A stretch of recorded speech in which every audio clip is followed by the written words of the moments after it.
My name is Kevin. I am 26 years old, and there is one night I will never forget. A night that completely changed my perception of safety, of trust, of how vulnerable we really are. It wasn't a horror movie, it wasn't a ghost or anything supernatural. It was much worse. It was real. It was a human being with such dark intentions that I still find it hard to believe that people like that exist. Before I tell you what happened to me, I need you to understand how I got there. I need you to understand who I was before that night, because after what I experienced, I was never the same again. It all started quite simply. My best friend since high school, Marcus, had opened his own pizza place on the outskirts of Tacoma, Washington. It wasn't fancy, just a small place with room for about 10 tables. But Marcus made the best pizzas in the area. Seriously, his dough recipe was perfect, crispy on the outside and soft on the inside. And his sauce, man, it had won a couple of awards in local competitions. The problem was that Marcus was a great cook but a terrible manager. He was always in need of help, especially with nighttime deliveries. I had been working in a warehouse during the day, a tedious and poorly paid job that left me with enough energy to make a few deliveries at night. I needed the extra money for my student loans, and honestly, it was nice to spend time with Marcus. Man, I need a reliable delivery guy, he had told me 6 months earlier, as we shared a few beers in his apartment. The guys I've hired are a disaster. They're late, they eat the pizzas. One even tried to steal from the cash register. How hard can it be? I replied half-jokingly. I'll pay you $15 an hour plus tips. On weekends, you can easily make $50, $60 in tips a night. It wasn't a fortune, but added to my warehouse salary, it was enough to pay off my debts and have some kind of social life. I agreed to start the following week, and that's how I became a nighttime pizza delivery guy. I worked Monday through Friday at the warehouse, from 7 in the morning until 4 in the afternoon. Then I had a couple of hours to eat, shower, and relax before reporting to Marcus's pizzeria at 7 in the evening. My shifts usually ended around midnight, sometimes later on Fridays and Saturdays when there were more orders. The job was simple. I would receive the order, check the address on my phone, grab the thermal bag with the pizza, and head out in my 2010 Honda Civic, which had seen better days but still ran well. Most deliveries were routine. Apartment complexes, houses in residential neighborhoods, college dorms. Most people were friendly. Some gave good tips, others not so much. I'd quickly learned the unwritten rules of the job. Always double-check the address before leaving. Keep your change in your pocket, never in an easy-to-steal wallet. If a situation feels weird, trust your instincts. Never enter a house if asked, no matter how friendly they seem. Deliver to the door, get paid, say thank you, leave. Marcus was an amazing boss. Flexible with schedules. If I needed to change something, always let me take home leftover pizza at the end of the night. Paid me on time. We were more than boss and employee. We were brothers. We had grown up together. We had been through the same things. Poor public schools, tough neighborhoods, families doing the best they could with what little they had. Someday I'm going to expand, Marcus would say as he cleaned the tables at the end of the night. I'm going to open 3 or 4 more locations, and you're going to be my operations manager or something. We're going to make it big, brother. I laughed, but deep down I wanted to believe him. I wanted to believe that there was more for us than shitty jobs and endless debt. The pizzeria was located in a semi-industrial area between a mechanic's shop and a thrift store. It wasn't the prettiest neighborhood, but it wasn't the most dangerous either. During the day, there was quite a bit of foot traffic. At night, things quieted down, but it never felt threatening. The interior of the restaurant was cozy in its simplicity. Red brick walls, a few framed photos of Italy that Marcus had bought at a garage sale, wooden tables with red and white checkered tablecloths, the constant smell of baking dough, tomato sauce, and melted cheese. A small TV in the corner usually had the sports channel on. Marcus employed 2 other guys besides me, a cook named Jorge who worked mainly on weekends, and a girl named Ashley who ran the counter and took phone orders. Both were good people, hardworking, no drama. We were a small but efficient team. The nights followed a predictable rhythm. On weekdays, things started slowly around 7. A couple of orders here and there. The rush came between 8 and 10, when people got off work and didn't feel like cooking, or when college students needed food for their late-night study sessions. After 10, things calmed down again until closing time. I enjoyed the peace of the late deliveries. The streets were emptier. There was less traffic. Just me and my music in the car. I had the perfect playlist for those hours. Alternative rock, some hip-hop, music that kept my energy up but wasn't too intense. I knew the delivery area well. Tacoma isn't a huge city, but it has its areas. I knew which neighborhoods were safe, which ones required a little more caution. I knew which streets to avoid late at night, where the traffic lights were especially long, which shortcuts to take to save time. I'd had a few minor scares. Once, a drunk guy yelled profanities at me because his pizza arrived cold after we made him wait 40 minutes because he gave us the wrong address. Another time, I had to wait in the car while a couple argued violently on their porch about who was going to pay for the pizza. One night, I got lost in a labyrinthine apartment complex and ended up driving around for 20 minutes. But nothing serious. Nothing that made me consider quitting the job. It was just the normal risks of working with the public, the minor inconveniences that come with any service job. I should have been more alert. I should have paid more attention to the warning signs. But when you do something night after night for months, you start to let your guard down. You start to think you've seen it all, that you know how to handle any situation. That was my biggest mistake. It was a Tuesday. I remember it perfectly, because Tuesdays were always slow. March had arrived with constant rain, typical of the Pacific Northwest. That particular night was especially cold and damp, with a persistent drizzle that made the streets glisten under the streetlights. I had arrived at the pizzeria at 7 o'clock sharp. Marcus was in the kitchen preparing dough for the night. Ashley was at the counter, checking her phone. There were no customers in the restaurant. "Quiet night," I commented as I put on my delivery jacket, a thin thing with the pizzeria's logo embroidered on the chest. "Wait until 8, Marcus replied without looking up from his dough. Tuesdays always explode around 8. He was right, as always. At 8 o'clock sharp, the phone started ringing. Ashley took orders while I started out with the first deliveries. The usual rhythm. One order to an apartment complex 10 minutes away, another to a house in a residential neighborhood, one more to a college dorm. Everything normal. Everything routine. By 10:30, the rush was over. Only a couple of late orders remained. I was at the shop, eating a slice of pepperoni pizza that Marcus had made for me, when the phone rang again. Ashley answered, took the order, and wrote it down in her notebook. She hung up and looked at me. A medium mushroom and sausage. Delivery to 4738 Woodland Drive. Something in her expression made me pause. "Everything okay?" "It's weird," she said, frowning. "The guy who called sounded, I don't know, strange, like he was reading from a script or something. And Woodland Drive is really far away, almost at the edge of our delivery area." Marcus poked his head out of the kitchen. "How far?" "About 20 minutes, I estimated mentally. It's that area near the woods, right? Big houses on big lots." "Rich people's houses," Marcus nodded. "They usually tip well." That was true. The few times I had delivered to that area, people had been generous. Tips of $10, $15 were not uncommon. "Did he pay with a card?" I asked Ashley. "Cash," she replied. "He said he had a 50. The pizza cost $18 with tax. If the guy gave me a 50 and told me to keep the change, that would be over $30 in tips. An excellent end to a slow night."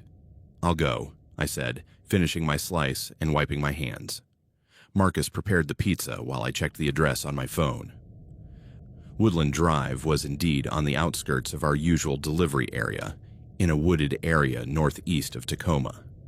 Satellite images showed large houses with extensive grounds, lots of trees, and unlit streets.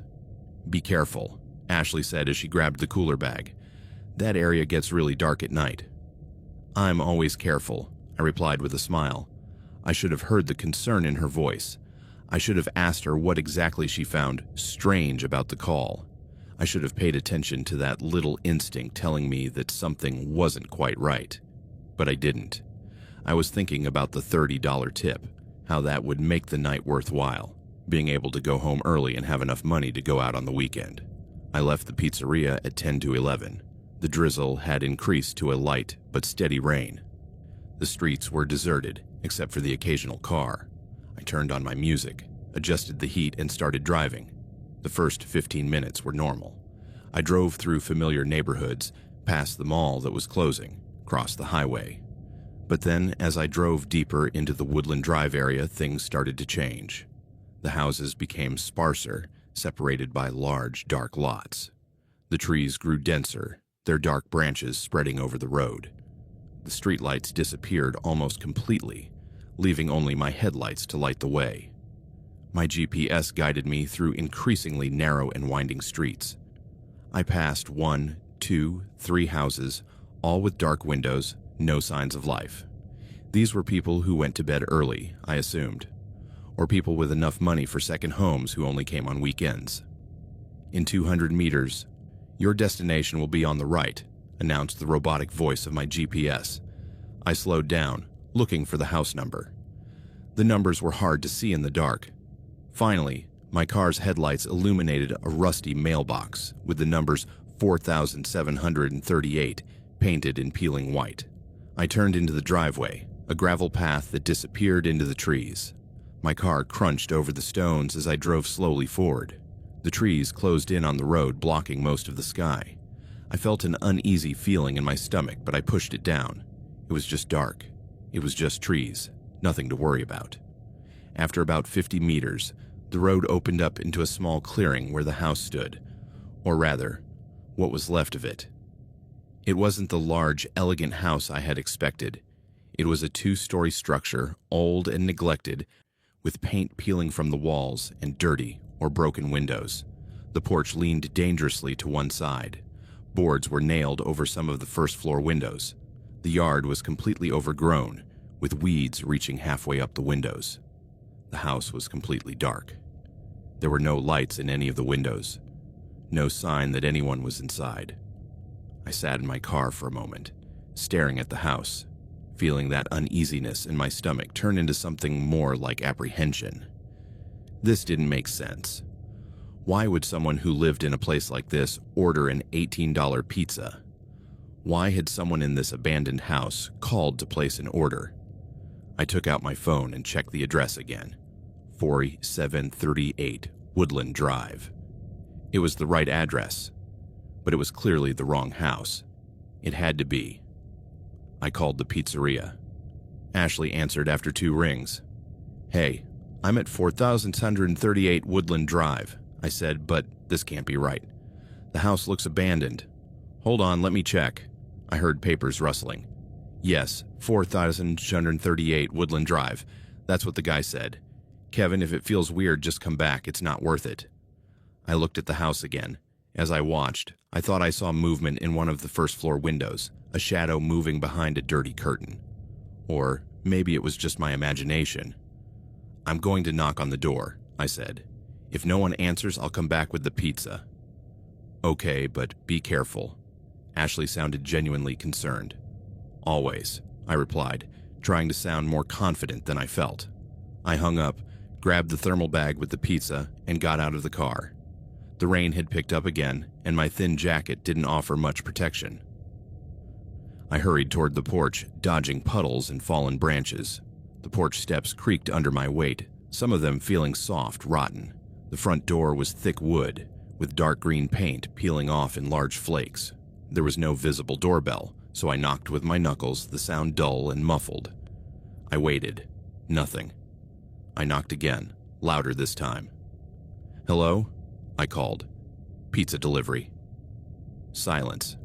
Just the sound of rain hitting the leaves, water dripping from the broken porch roof, the distant crackling of branches in the wind. This was ridiculous. Clearly no one lived here. It was a joke, or someone had given the wrong address or something. I was about to go back to the car, call Marcus, and return to the pizzeria, But then I noticed something. The door wasn't completely closed. There was a thin gap, maybe a centimeter, between the door and the frame, as if someone had closed it but not made sure the latch clicked into place. "Hello?" I called again, louder this time. "You ordered a pizza. I'm at the door." Nothing. But that gap in the door bothered me, and the idea that maybe there was someone inside who needed the pizza but for some reason couldn't come to the door. Maybe someone elderly or disabled. Maybe someone who had ordered the food but then fallen asleep. This is where I made my mistake. The mistake that almost cost me my life. I pushed the door gently. It opened without resistance, the rusty hinges creaking. The interior was dark, so dark that I couldn't see anything beyond the threshold. "Hello?" I said again, peeking in but not yet entering. "You have a delivery here." Then I smelled it. A smell that shouldn't have been there. A smell that made every instinct in my body scream at me to leave. A metallic, sweet, sickening smell. The smell of old blood and something else, something rotten. I should have left right then. I should have run back to my car, locked the doors, and gotten out of there as fast as I could. But there's something in the human brain that makes it want confirmation, even when it knows something is wrong. It wants to see to believe. It wants to understand before it runs away. I took out my phone and turned on the flashlight. The beam of light cut through the darkness, revealing a narrow hallway, walls with rotten wallpaper, a wooden floor covered in dust and dirt. And then I saw the chains. Thick metal chains hung from hooks on the hallway walls. Not just one or two, dozens of them, at different heights. Some with metal handcuffs still attached. Some had dark stains that could have been rust, but along with the smell, were probably something worse. My heart started beating so hard I could hear it in my ears. My hands began to shake, causing the light from my phone to dance erratically. This wasn't just an abandoned house. This was something much, much worse. I took a step back, ready to run, when I heard the sound behind me. The sound of the door closing. I turned just in time to see the front door slam shut. I ran toward it, dropping the pizza, and tried to open it. It didn't budge. It was locked. There was a latch on the other side. I could hear it. And then I heard something else. Footsteps. Slow, deliberate, coming from somewhere deeper in the house. Someone else was there, and I was trapped with them. Panic is a strange thing.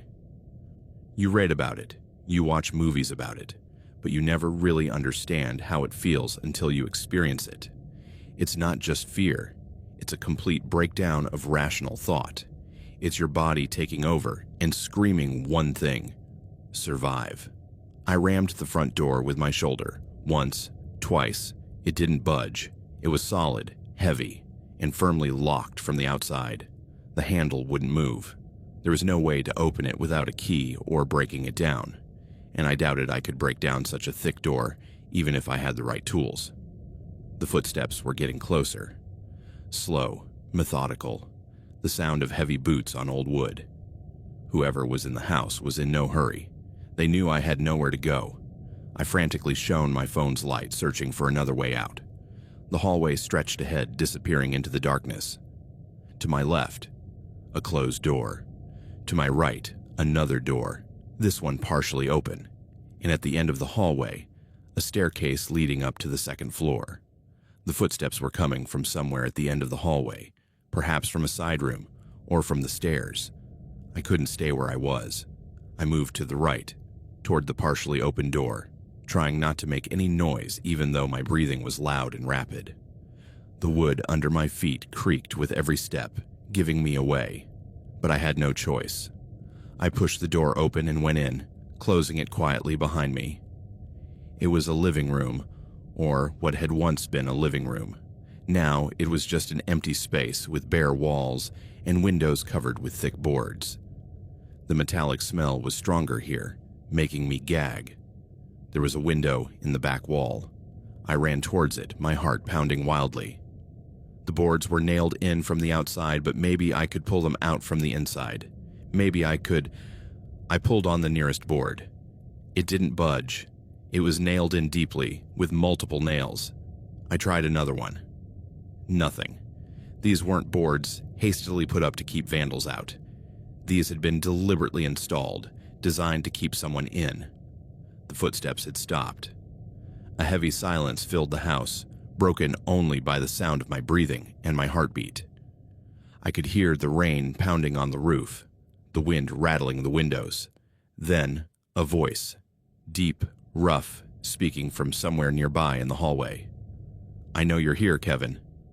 My blood ran cold. He knew my name. This was no random encounter. This had been planned. I had been deliberately lured here. "There's no point in hiding," the voice continued. "There's no way out. The windows are sealed. The doors are locked. This house was designed to keep people inside." Designed. That word echoed in my head. This place had been turned into a prison. How many people had been here before me? What had happened to them? The chains in the hallway, the handcuffs, the smell of blood. Oh, God. I frantically searched with my flashlight for something, anything I could use as a weapon. The room was mostly empty, but in one corner I saw a piece of wood, perhaps part of a broken piece of furniture. I grabbed it. It was light, rotten, and would probably break if I hit something with it. But it was better than nothing. "I can hear you breathing," said the voice, closer now. "You're scared. That's good. You should be." I looked around desperately. There was another door in the room, on the opposite wall. It could lead to another room, maybe with a window that wasn't sealed, maybe with a way out. I moved toward it as quietly as possible, even though I knew it was useless. He knew where I was. He had built this.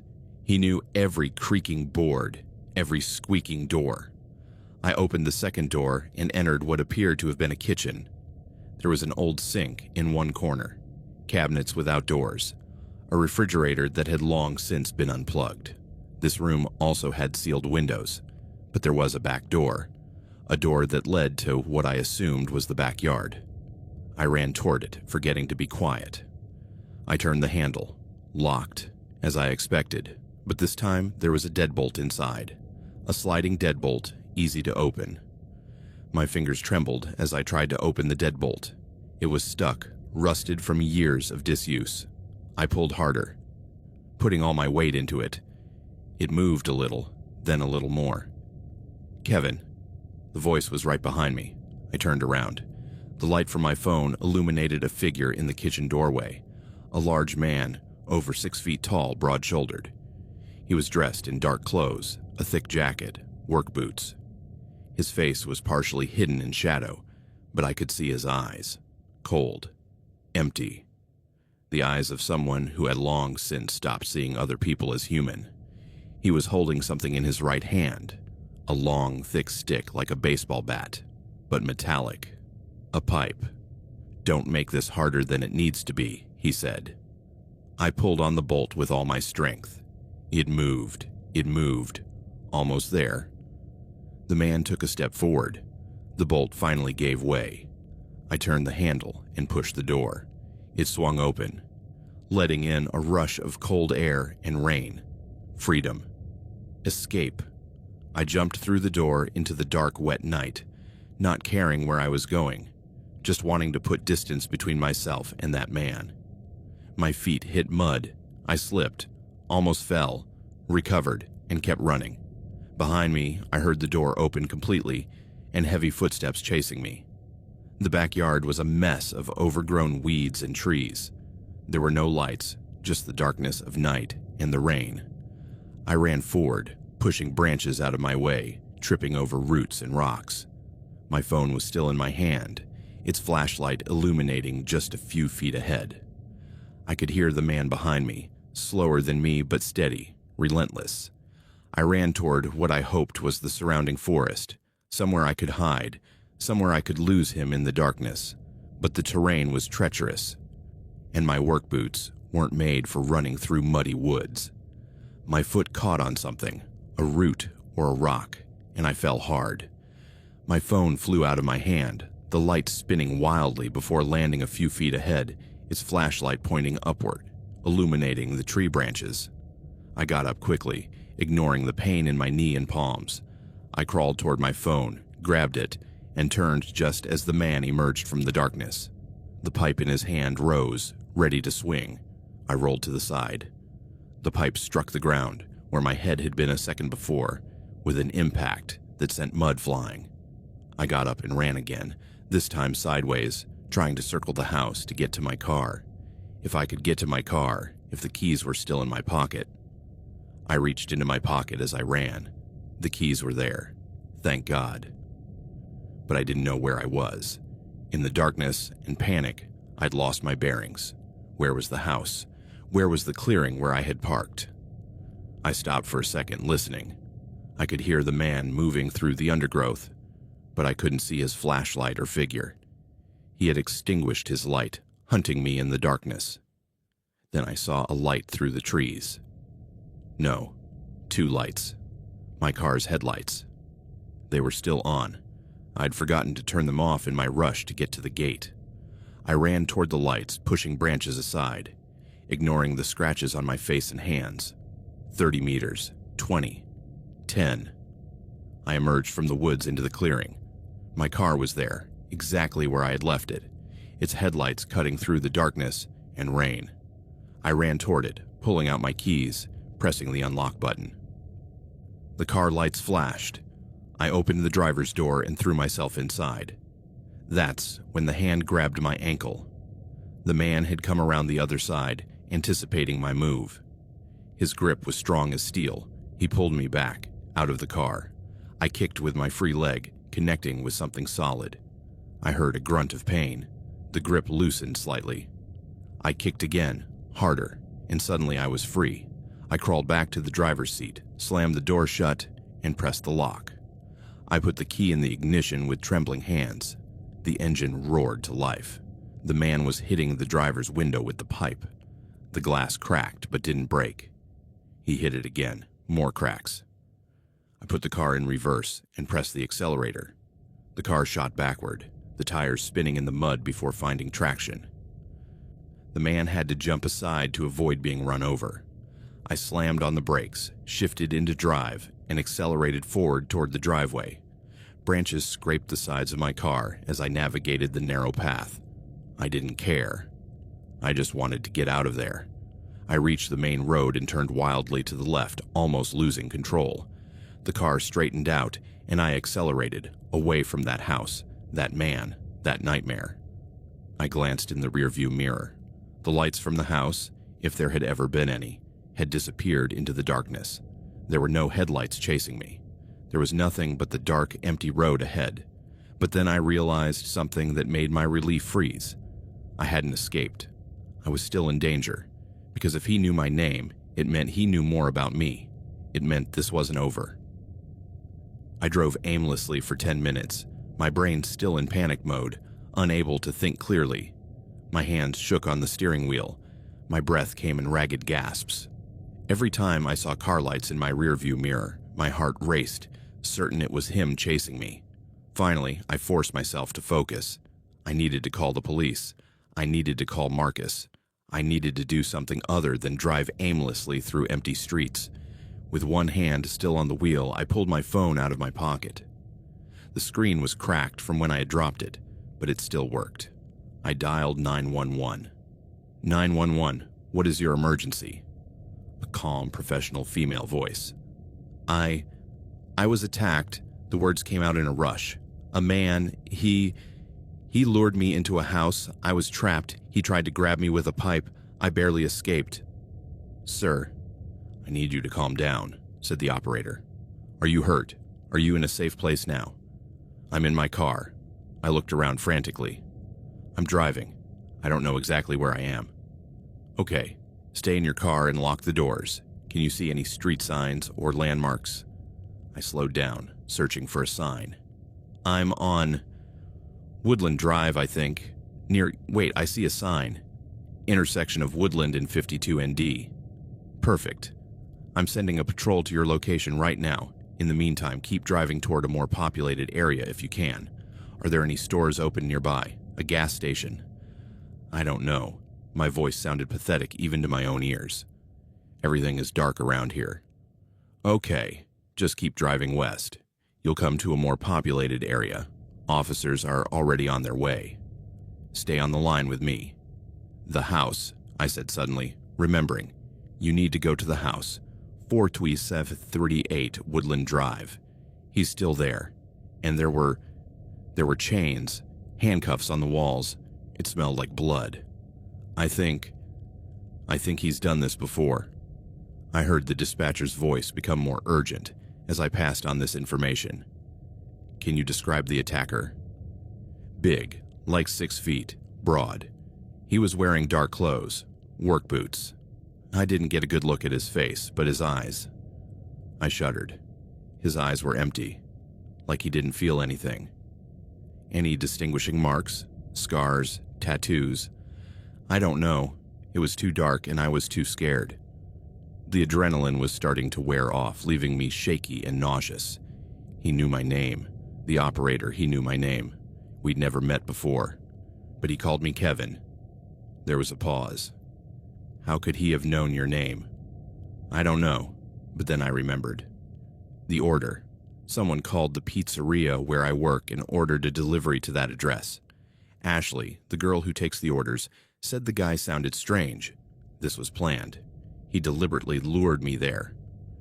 I see. The operator's voice was serious now. Which pizzeria do you work at? Tony's Pizza on Center Street. And this person specifically called asking for a delivery to that address on Woodland Drive. Yes, a mushroom and sausage pizza, paying cash. But when I got there, the house looked abandoned. The door was ajar. I was stupid enough to go in. My voice broke. I should have known. I should have seen it was a trap. This isn't your fault, the operator said firmly. You were doing your job. This person deliberately manipulated you. Listen, Kevin, the officers are less than 5 minutes from your location. Do you see any lights ahead? Any businesses? I looked ahead. Yes, I think there's a gas station. I can see the lights. Perfect. Go there and park near the entrance where there's light. Stay in your car with the doors locked until the officers arrive. I arrived at the gas station 2 minutes later. It was a small, probably family-owned station with only 4 pumps and a small store that still had its lights on. I parked directly under one of the station's bright lights, keeping the engine running. I'm here, I told the operator. At the gas station. Good. The officers should be arriving any minute now, and indeed less than a minute later, I saw red and blue lights approaching. 2 patrol cars pulled into the gas station and parked on either side of my car. 4 officers got out, hands on their weapons, approaching cautiously. The officers are here, I told the operator. Perfect. You can hang up now. Keep your hands where the officers can see them and follow their instructions. Thank you, I said, and hung up. One of the officers approached my window. I rolled down the window slowly, keeping my hands visible on the steering wheel. Kevin, the officer asked. He was a middle-aged man with a serious face. Yes. I'm Officer Martinez. Are you injured? I don't think so. A few scrapes and bruises, but nothing serious. Good. Can you get out of the car, please? I need to check that you're not injured and get your statement. I got out of the car with shaky legs, now that the adrenaline had completely worn off. I felt weak, exhausted, as if I could collapse at any moment. Martinez led me to the back of his patrol car where he sat with me, taking notes as I told him everything. The call to the pizzeria, the delivery, the house, the chains, the attack, my escape. My story came out in disjointed fragments, but he was patient, asking clarifying questions when necessary. We've already sent units to the address you provided, Martinez said. 42738 Woodland Drive. We're going to check the property thoroughly. What if you find someone else there? I asked. What if there are other victims? If there's anyone on the property, we'll find them, he assured me. For now, I need you to come to the station with us. We need a formal statement and photographs of any injuries. Only then did I realize how I must look. My clothes were covered in mud. My jacket torn in several places. My hands were scratched and bleeding from where I had fallen. My face probably had scratches from the branches. What about the pizzeria? I asked suddenly. My boss, Marcus, must be worried. I didn't come back and I didn't answer my phone. We already contacted Tony's Pizza, Martinez said. Your boss was the one who initially alerted us. When you didn't return after almost an hour, he called 911 to report a possible missing delivery driver. Marcus. Marcus had saved my life. If he hadn't called, if the police hadn't already been on their way to that area. I need to call him, I said. I need to tell him I'm okay. You can do that from the station, Martinez agreed. Let's go. The police station was a low, square building with an overly bright parking lot. Martinez led me inside, past a reception officer who barely glanced at me, and into an interview room. It was exactly like you see on TV, small with white walls, a metal table, a few chairs, a camera in the corner. Coffee, water, Martinez offered. Water, please. He left for a moment and returned with a bottle of water and a first aid kit. Let me clean those hands. As he cleaned and bandaged my scrapes, a detective walked in. She was an African-American woman in her 40s, with short hair and eyes that had seen too much. Kevin, I'm Detective Washington, she said, sitting down across from me. I understand you've had a horrible night. That's one way of putting it. I need you to tell me everything again from the beginning. I know you already told 911 and Officer Martinez, but we need your complete story for the record. Is that okay? Okay. And so I did. For the third time, I recounted the entire experience. Detective Washington took extensive notes, occasionally stopping me to clarify details. This call to the pizza place, she said. Did Ashley, the girl at the counter, mention anything specific about the person's voice? She said it sounded strange, like they were reading from a script. Man or woman? Man, I think. She said the guy. And there was no phone number in the system? I frowned. I don't know. Usually, yes. Ashley writes down the customer's phone number, but she didn't mention it when she gave me the order. Washington nodded. We're going to need to check your pizzeria's records. Any information from that call could be crucial. Have you sent anyone to the house yet? I asked. Several units are there now. They should be reporting back soon. As if I had conjured it, his radio crackled. A male voice full of static. Detective Washington, units at 4T738 Woodland Drive. The property is secure but empty. No suspect on site. However, we confirm the presence of the chains and handcuffs the victim described. There is also evidence of recent violent activity. We need CSI here ASAP. Washington raised his radio. Copy that. Any sign of additional victims? We're still doing a thorough search, but preliminarily no. However, there is a basement. We haven't gone down there yet. My stomach churned. A basement. Of course there was a basement. Proceed with caution, Washington said. Keep me posted. Copy that. She turned to me. Kevin, did you see an entrance to the basement at any point? No, I was only on the first floor. The hallway. A living room. The kitchen. I didn't have time to explore. I see. She made another note. The forensic team is going to process the scene thoroughly. Hopefully, we'll find evidence that will lead us to identify this individual. He knew my name, I said again, because that was what terrified me the most. This wasn't random. He specifically chose me. I know, and that's what worries me, Washington admitted. There are several possibilities. He could have heard it from Ashley when she took the order, if she mentioned your name. Or he could have seen you before, on one of your previous deliveries, or what? Or there could be some connection between you that you don't know about yet. Any recent interactions with anyone that made you feel uncomfortable? Any customers that gave you a bad feeling? I thought about it. I'd had hundreds of interactions with customers over the past 6 months. Most were unmemorable in every way. But then I remembered something. There was this guy, I said slowly. About a month ago, I made a delivery to an apartment on the north side. The guy who opened the door was strange. He didn't invite me in or anything, but the way he looked at me, it was uncomfortable, and he made a weird comment. What kind of comment? Something like, "You work hard, you must be tired all those nights." It just seemed weird to me because it was so specific about the nights. Most people don't think about when I work. Do you remember the address? His name? Not the exact address, but I can look it up in the pizzeria's records. I think it was an apartment in Oakwood Gardens. I don't remember his name. Washington nodded.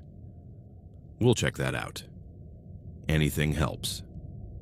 We spent the next hour going over every detail I could remember.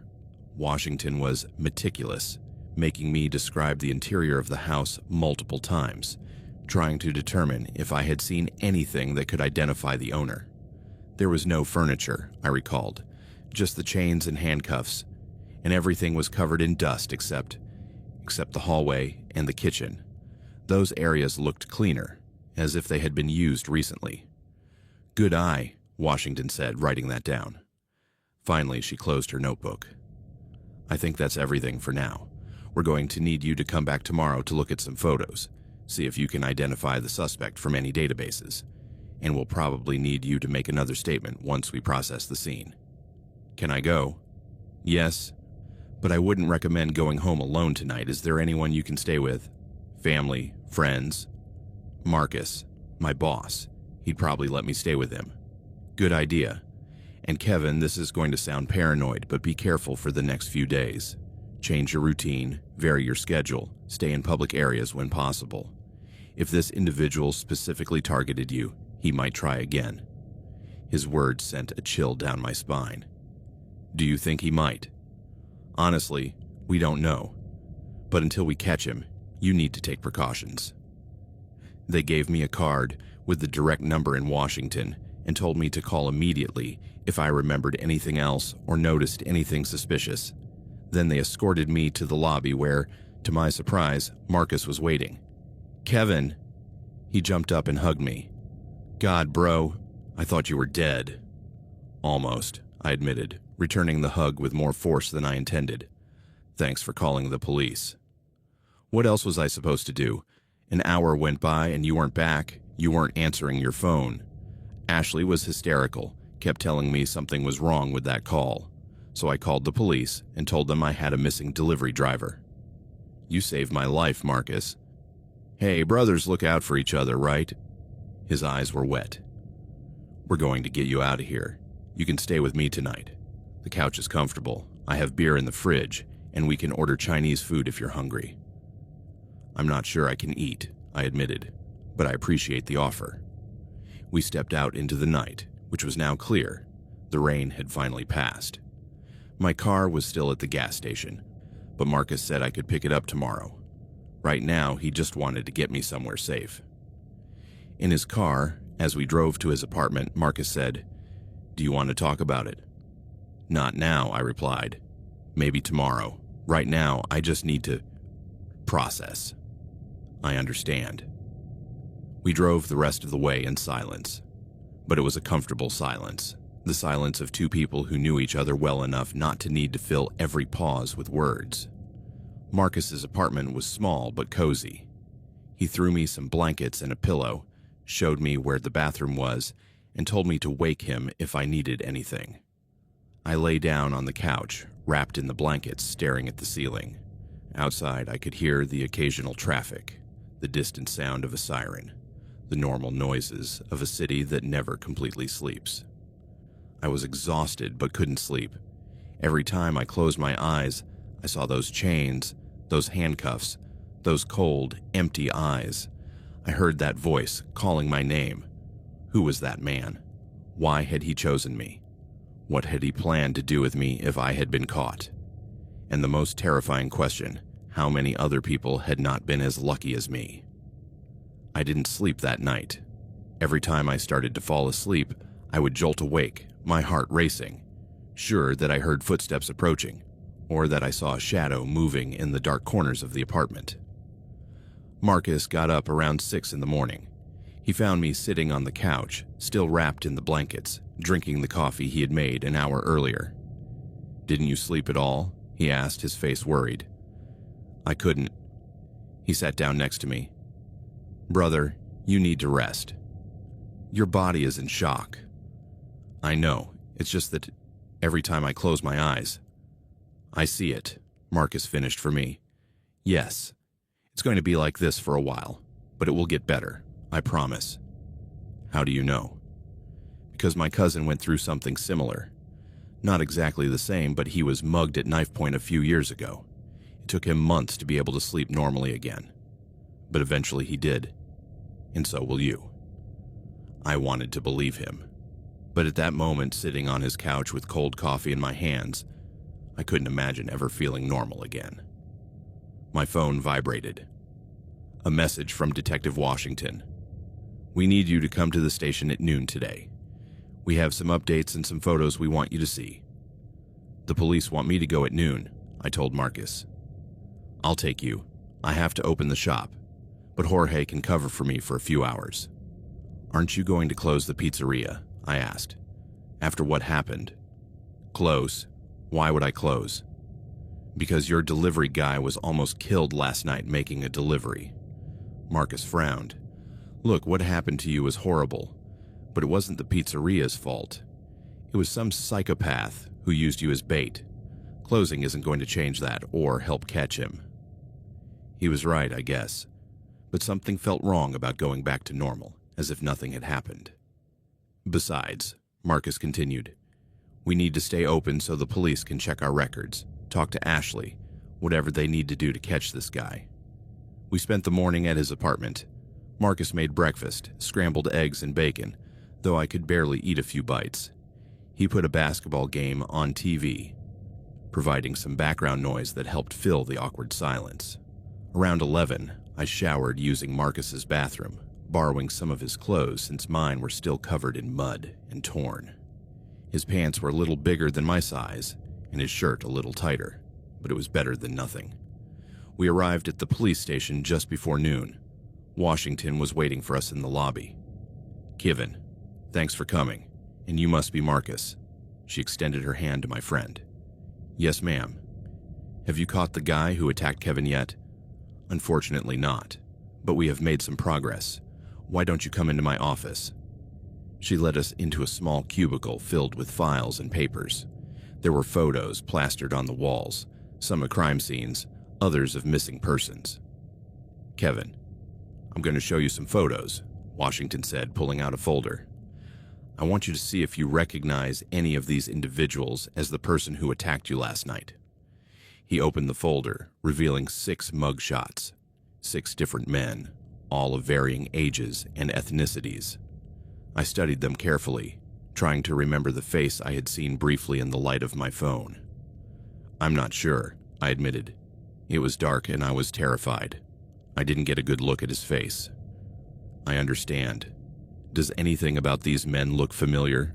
The structure of the face, the color of the eyes? I looked again. One of the men had the right body type, large and broad, but his eyes were different, warmer somehow. Maybe this one, I said, pointing to the man. He's the right size, but I can't be sure. Washington nodded. That's Robert Kellerman, a local contractor with a history of aggression. He's been on our radar for a while. He lives alone on a rural property, not far from Woodland Drive. Is it him? We don't know yet. We sent a unit to his house this morning for a welfare check, but he wasn't there. Neighbors say they haven't seen him in several days. His truck wasn't in the driveway. Is that suspicious? It could be, or he could be away for work. Contractors often have projects that keep them away for days. You said you'd made some progress, Marcus pointed out. What else did you find? Washington hesitated, then decided to be honest with us. The house on Woodland Drive is owned by a subsidiary company. We've been trying to track down the actual owner, but the layers of corporate ownership are making it difficult to determine. Whoever owns that property doesn't want to be found. What about the basement? I asked. Your officers said there was a basement. Washington's expression darkened. Yes, the team went down last night. Kevin, I'm not going to sugarcoat it. What they found was disturbing. There's evidence that multiple people have been held in that basement over time. We found more chains, an old mattress with bloodstains, and... She paused. And what? personal items, IDs, wallets, keys, belongings that were probably taken from previous victims. The room seemed to tilt. How many? We're still cataloging everything, but preliminarily, it looks like there are items from at least 7 different individuals. 7 people. 7 people who had been in that house before me. How many of them had escaped? How many hadn't been so lucky? We're checking these belongings against reported missing persons, Washington continued. So far, we've made 2 positive matches. 2 men who disappeared in the last year, both from nearby areas. Oh my God, Marcus whispered. The good news is that this gives us more to go on. We're interviewing families, checking connections. Someone must have seen something. And with Kellerman's criminal history, plus his convenient disappearance, he's our prime suspect. But you don't have enough to arrest him. We need to find him first. And then we need evidence linking him to the scene.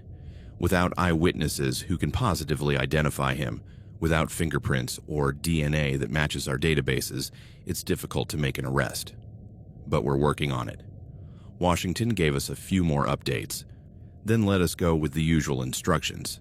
Be careful, vary routines, call immediately if we saw anything suspicious. In the parking lot, Marcus turned to me. What do you want to do now? I don't know, I admitted. I guess I need to pick up my car from that gas station. And I should probably go home, try to get some sleep. Are you sure you want to be alone? I need to try. I can't stay on your couch forever. My offer stands if you change your mind. Anytime, day or night. I know. Thanks, bro. We picked up my car from the gas station where I had left it the night before. The driver's window still had cracks where the man had hit it with the pipe, a physical reminder of how close it had been. I drove to my apartment, a small 1-bedroom place on the south side of Tacoma. I had never appreciated how safe it felt until now. The lockable doors, the windows on the second floor, the neighbors on either side. I showered again, wanting to wash away any remnants of the night before. Then I lay down in my own bed, with the curtains closed, trying to rest. But sleep didn't come. My mind kept replaying the events, looking for things I could have done differently, signs I should have seen. The ringing phone made me jump. It was an unknown number. I almost didn't answer, but something made me. Hello? Kevin, it's Ashley from the pizza place. Oh, hey Ashley. I wanted to apologize about last night. I should have insisted more when I said something felt off about that call. I should have stopped you from making that delivery. Ashley, no, it's not your fault. It's nobody's fault except the psychopath who set that trap. I know, but still. Are you okay? Marcus told me you were in the hospital. Not the hospital, the police station. And I'm fine. A few scratches and bruises, but nothing serious. Good. That's good. There was a pause. Kevin, the police were here today. They took our phone records, talked to me about the call. I gave them everything I could remember. Did you remember anything else about the voice? Only that it was definitely a man, sounded middle-aged, and yes, like I said, it sounded like he was reading something.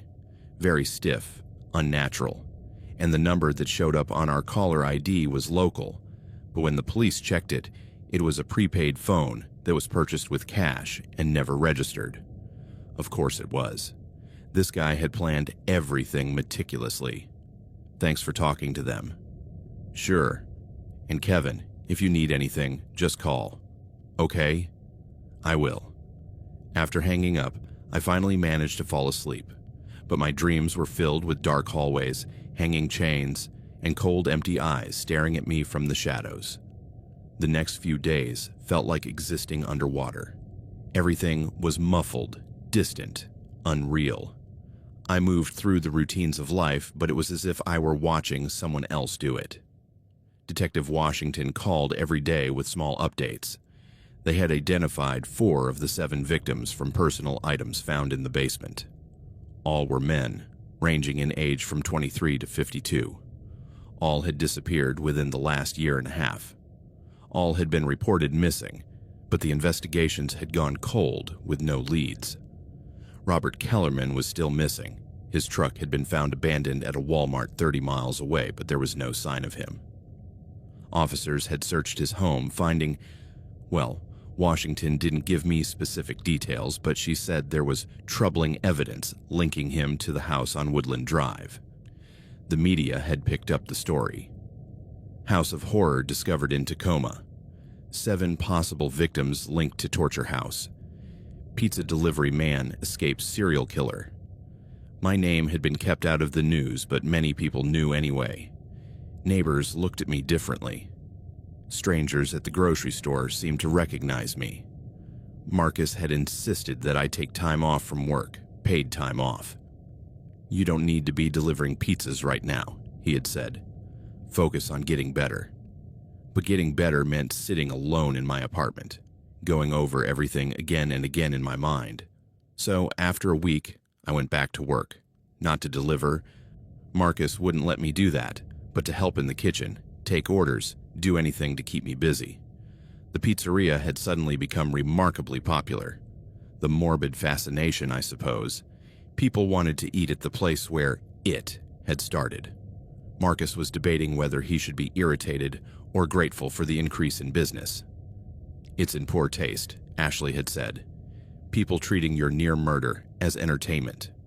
She was right, but I also understood people are fascinated by darkness, especially when it's something they can walk away from at the end of the night. 2 weeks after my attack, Washington called me with a more significant update. "Kevin, can you come to the station? There's something I need to show you." I went immediately. She took me to the same conference room where I had seen the police files before. This time, the table was covered with enlarged photographs of the house on Woodland Drive. "Look at this," she said, pointing to one of the photos. It was of the basement, a close-up of a cement wall. Something was written on it, carved into the cement as if someone had used a nail or a knife. 7 lines, 7 counting marks. 7 victims, I said. "That's what we believe. But look at the last mark." Washington pointed. "It's incomplete, only half done, as if it had been interrupted. It was going to be number 8. You were going to be number 8, but you escaped before I could complete it." I looked at the marks, feeling nauseous. 7 people before me, and I was going to be the 8th. If Marcus hadn't called the police, if I hadn't been able to escape. "There's more," Washington said. "We found a pattern. All of the identified victims were lured using the same method, calls for deliveries or maintenance jobs that drew them to remote locations. 2 were food delivery drivers like you. 2 others were contractors responding to jobs listed online. 1 was a cable technician, another a pest inspector. They all worked alone, I realized. They all went to calls where they would be isolated." Exactly. Our suspect was very deliberate in his selection. Men who worked alone, who couldn't be immediately missed, who had legitimate reasons to go to isolated properties. "And Kellerman, have you found anything else about him?" Washington sighed. "That's the tricky part. The more we dig, the more questions arise. Kellerman has the skills and the history to fit the profile. But we also found something interesting. He had recently deposited a large sum of money into his bank account. $50,000 3 weeks ago. Where did it come from? That's where it gets weird. It was a wire transfer from the same subsidiary company that owns the house on Woodland Drive." My brain struggled to process this. "What does that mean?" "It means Kellerman might not be our primary killer. He could be an accomplice, someone who was paid to help. Or he could have been a victim himself, lured in the same way as the others, and the money was for a completely different purpose. But he left. He disappeared. Yes, and that's what worries me. If he's alive, why hasn't he shown up? If he's dead..." She didn't finish the sentence. 7 marks, I said again, looking at the photo. 7 victims that you know of. What if there are more? What if this isn't the only location? Washington's expression told me she had the same thought. "We're checking other properties linked to the same subsidiary. So far, we've identified 3 more, all rural, all isolated. Teams are on their way to check them out now. The magnitude of this hit me. This wasn't just a random attack. It was systematic, organized, possibly operating for years. Whoever is behind this, Washington said, has resources, planning, and has been doing this for a while. But they made a mistake with you. You got away. And that's going to be their downfall. I wanted to believe that. But part of me wondered if my escape had been another mistake on my part. Because now, whoever was behind this knew that I knew. And that made me a loose end. As if reading my thoughts, Washington said, "We've increased patrols near your apartment and the pizzeria. And I have 2 plainclothes officers who will be rotating watching you for the next few days. You shouldn't even see them, but they'll be there. Do you think he'll come after me? Honestly, I don't know. Most perpetrators in cases like these don't go after victims who escaped. There's too much risk, too much exposure. But nothing about this case is typical." I left the station feeling more unsettled than when I had arrived. Knowing that the police had to watch over me made me feel more in danger, not less.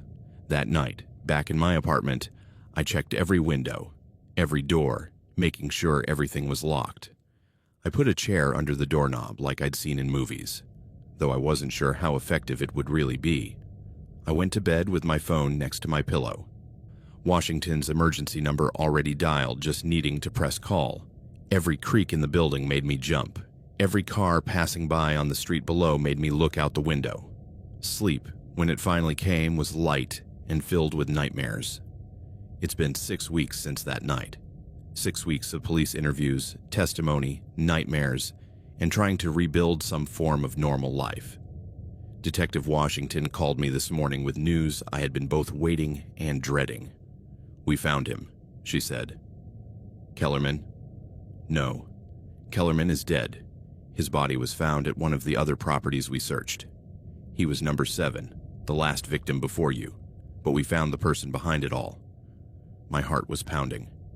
"Who?" "A man named David Chen. He's the owner of the subsidiary, the one who owned all the properties. It turns out he has a history of violence going back 20 years, multiple arrests for assault, served time for kidnapping in the early 2000s. He got out, kept a low profile, but clearly never stopped." "Where is he now?" "In custody. We arrested him last night. We found extensive evidence at his primary residence, a document he kept of his victims. Trophies. It's sick, Kevin, but it's what we needed to make the case airtight." I felt a wave of relief so strong it almost made me cry. Is it over? Is it really over? The dangerous part, yes. Chen is going to prison for the rest of his life. But Kevin, there's something else you need to know. My relief faltered. "What?" "Chen has been talking. It's not exactly a confession, but he's been bragging about how clever his system was. And he mentioned something specifically about you." "What about me?" "He said you never should have escaped. That he had planned everything perfectly except for one thing. He didn't anticipate your boss calling the police so quickly. Most places would have waited longer before reporting a delivery driver who didn't return. But Marcus called after only an hour." Marcus. My brother who had always looked out for me. My brother who, without knowing it, had saved my life by trusting his instincts. "There's more," Washington continued. "Chen said that if it hadn't been for that call, if the police hadn't already been on their way when you escaped, he would have gone after you. Your car, your license plate, everything. He would have tracked you down." A chill ran down my spine. "But he didn't." "No, because by the time you escaped, there were already multiple police units in the area responding to Marcus's missing person report. Chen knew the area was compromised, so he fled. He left the house, destroyed what evidence he could, and disappeared until we tracked him down. So it had been Marcus's call, Marcus calling the police when I didn't return, Marcus trusting that something was wrong, Marcus refusing to wait. That decision had saved my life in ways I hadn't even realized. "I need to see Marcus," I said. "I need to thank him." Go ahead. And Kevin, one last thing. You're going to need to testify when this goes to trial. Chen has a good lawyer who's going to try to cast doubt on everything. But with your testimony, with the physical evidence, with the testimony of the other victims' families, we're going to lock him up. I'll testify, I said without hesitation. Whatever it takes. After hanging up, I immediately drove to the pizzeria. It was mid-afternoon, the quiet period between lunch and dinner. Marcus was in the kitchen preparing dough as usual. Kevin. Hey bro, what's up? He said when he saw me, then saw the look on my face. Everything okay? They caught him, I said. The police caught the guy behind it all. Marcus's face lit up. Really? That's amazing. Yeah, and Marcus, there's something I need to tell you. I took a deep breath. Washington told me that the reason I survived, the reason I got away when I did, was because you called the police so quickly. If you had waited, if you hadn't trusted your instincts, I wouldn't be here now. Marcus's expression softened. Brother, you saved my life, I continued, my voice breaking. And I don't know how to thank you for that. Marcus hugged me tightly. You don't need to thank me. That's what family does. We take care of each other, always. We stayed like that for a moment, two friends who had been through something neither of us would ever forget, but that had made us stronger together. Besides, Marcus said, stepping back with a smile, I needed you back. No one else makes deliveries as well as you do.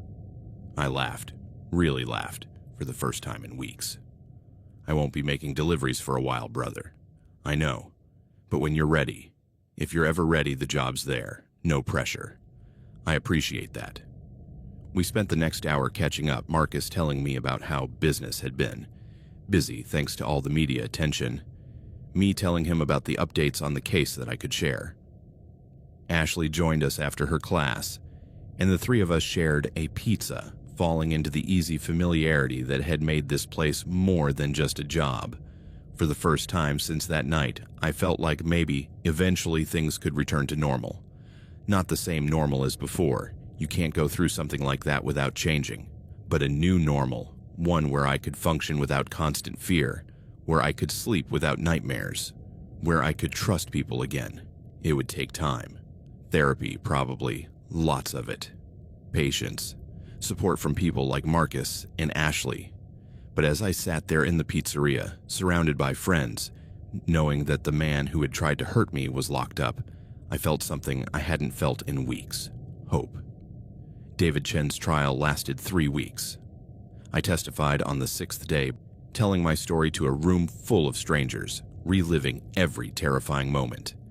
Chen's lawyer tried to discredit my testimony, suggesting that I had misinterpreted the situation, that perhaps Chen only owned the property and didn't know what was going on there, but the evidence was overwhelming.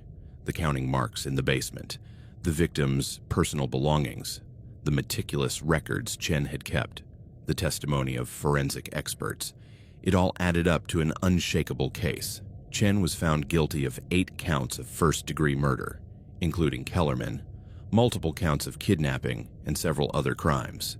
The sentence, life without parole, multiplied by 8. The victims' families were present for the verdict. I saw their faces as it was read, seeing closure mixed with ongoing pain. Nothing would bring their loved ones back. But at least now they had answers. At least now the person responsible would pay. After the trial, several of the families approached me. The parents of James Chen, whose body had not yet been found, but who was identified by his belongings. The wife of Michael Torres, who had disappeared while making an internet repair call. The sister of Robert Kellerman, the man I thought might have been my attacker, but turned out to be another victim. Thank you, they said, over and over. Thank you for surviving. Thank you for testifying. Thank you for helping to get justice. Their words filled me with a strange mix of emotions. Gratitude that my horrible experience could give others some form of peace. Guilt that I had survived when their loved ones did not. Relief that it was finally over. Now it's 6 months later. I'm back working at the warehouse during the day. I still help Marcus at the pizzeria some nights, but at the counter, not making deliveries. I don't think I can make deliveries again. I see a therapist twice a week. I still have nightmares, but they're less frequent now. I still jump at loud noises, still check my locks 3 times before going to sleep. But I'm getting better, slowly. Marcus finally expanded, opening a second location across town. He offered me the chance to manage it, and I'm seriously considering it. It might be good to have a new challenge, something not tied to that night. Ashley and I started dating casually. Nothing serious yet, but it's nice to have someone who understands what happened, who was there at the beginning. Detective Washington checks in occasionally, just to see how I'm doing. She told me that very few victims who escape serial killers stay in the area. Most move away, start over somewhere where no one knows them, where they aren't forever linked to that trauma. But I stayed. Tacoma is my home. Marcus is my family. I'm not going to let what happened to me drive me away from where I belong. I'm writing this now not as catharsis, though I suppose it is that too, but as a reminder. A reminder that evil exists in mundane forms, in seemingly ordinary houses, on remote streets, that people can do horrible, inconceivable things, but also as a reminder that survival is possible, that with the right people around you, with support and time, and a stubborn determination not to let the darkness win, you can make it to the other side. I will never be the same person I was before that night. That version of Kevin, the guy who saw night deliveries as easy work and never really thought about his own mortality, is gone. He has been replaced by someone more cautious, more aware, perhaps more cynical, but also more grateful. Grateful for every ordinary, boring day. Grateful for friends like Marcus, who trust their instincts and act quickly. Grateful for police officers like Washington, who care about the victims. Grateful for every morning I wake up in my own apartment, safe, alive, free. 6 months have passed, and I'm living. Not just surviving, but truly living. And that, after everything I've been through, feels like victory.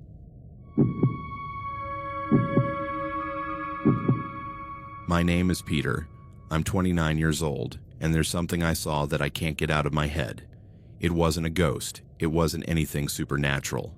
It was much worse because it was real, tangible, and someone was doing it intentionally. What I witnessed that night, what I discovered, changed me forever. It made me realize that true horror doesn't come from the unknown, but from what human beings are capable of doing to other human beings, especially the most vulnerable. But let me start at the beginning, from the day everything changed. I've been working as a pizza delivery driver for a chain called Sal's Pizzeria on the outskirts of Denver, Colorado, for 2 years. It's not glamorous, it's not my dream job, but it pays the bills while I finish my bachelor's degree in social work at community college. 3 nights a week, from 6 p.m. to 2 a.m., I drive through the streets of Denver, delivering pizzas to people who don't want to cook. Most deliveries are mundane. Families with kids who are hungry after soccer, college students who need fuel to study, couples who decided to have a movie night at home. Quick deliveries, decent or bad tips, and back on the road. In 2 years, I had developed a routine, a rhythm. I knew the neighborhoods. I knew which streets to avoid, which apartment complexes had confusing numbers, which houses always gave good tips. Sal, my boss, was a second-generation Italian guy with a fake accent he put on for customers, but dropped when we were in the kitchen.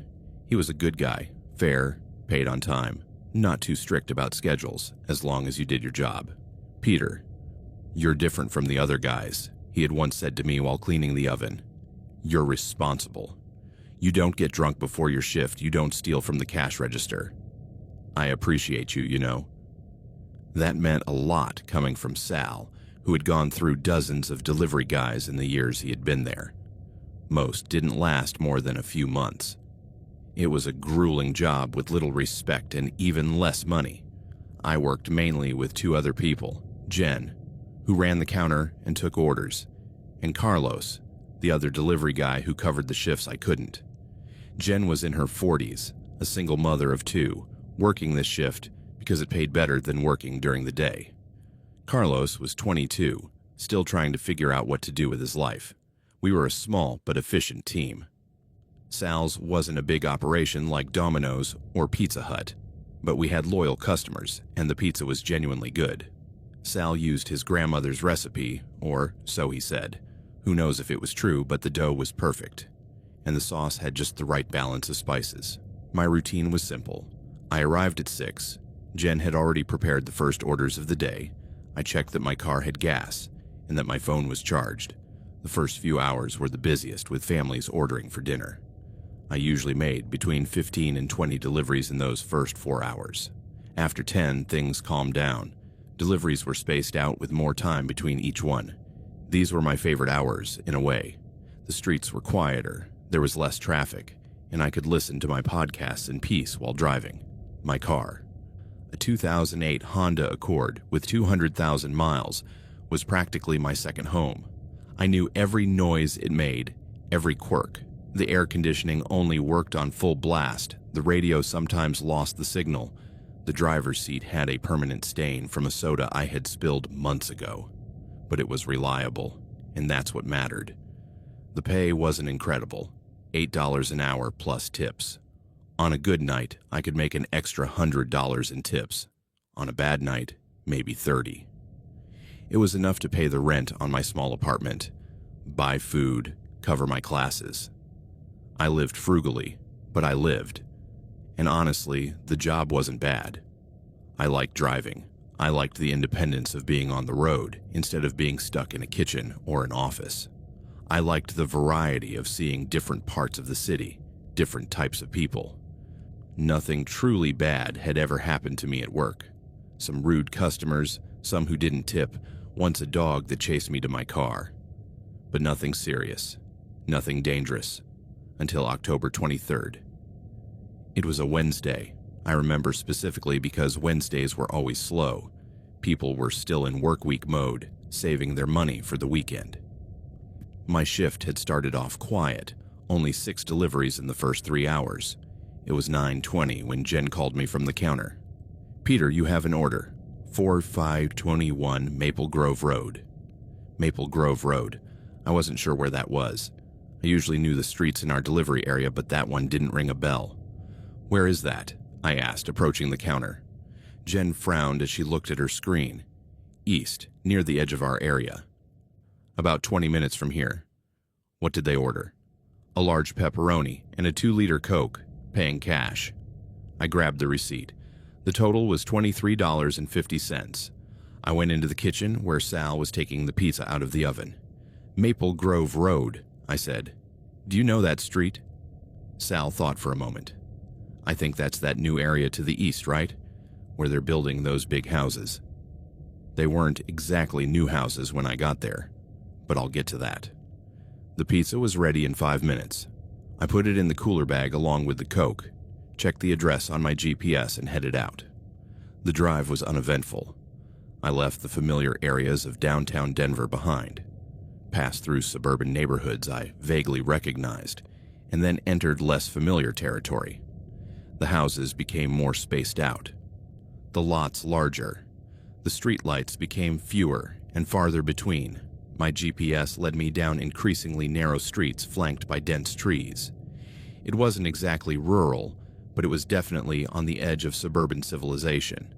The houses here were old, probably built in the 1970s or 1980s, with large lots and plenty of privacy between neighbors. "In 200 meters, your destination will be on the right," my GPS announced. I slowed down, looking for the house number. The houses on this street didn't have mailboxes on the street like in newer neighborhoods. The numbers were on the houses themselves, which made them difficult to see in the dark. Finally, I saw 4521, painted in faded numbers on a rotten wooden fence. I turned into the driveway, a long gravel path that disappeared among the trees.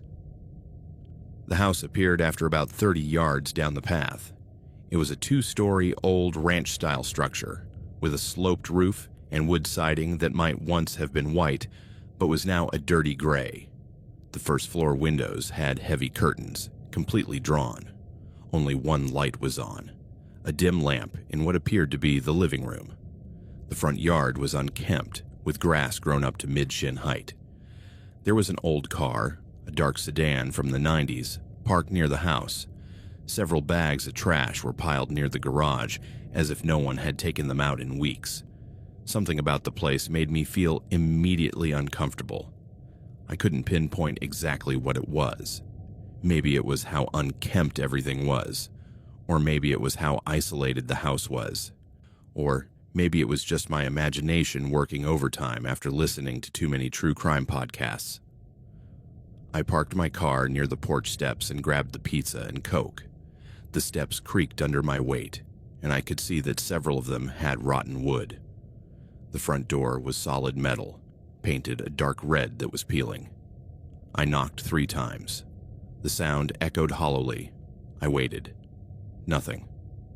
I knocked again, louder this time. I heard movement inside, slow footsteps approaching. Then the door opened just a few inches, the security chain still on. "Pizza," I said, holding up the bag. The door closed briefly. I heard the sound of the chain being removed, and then it opened completely. The man standing in the doorway was in his late 50s, maybe 60. It was hard to tell. He had the kind of face that time had beaten hard.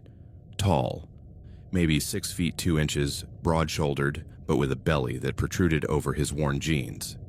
He wore a stained white t-shirt and had greasy hair slicked back.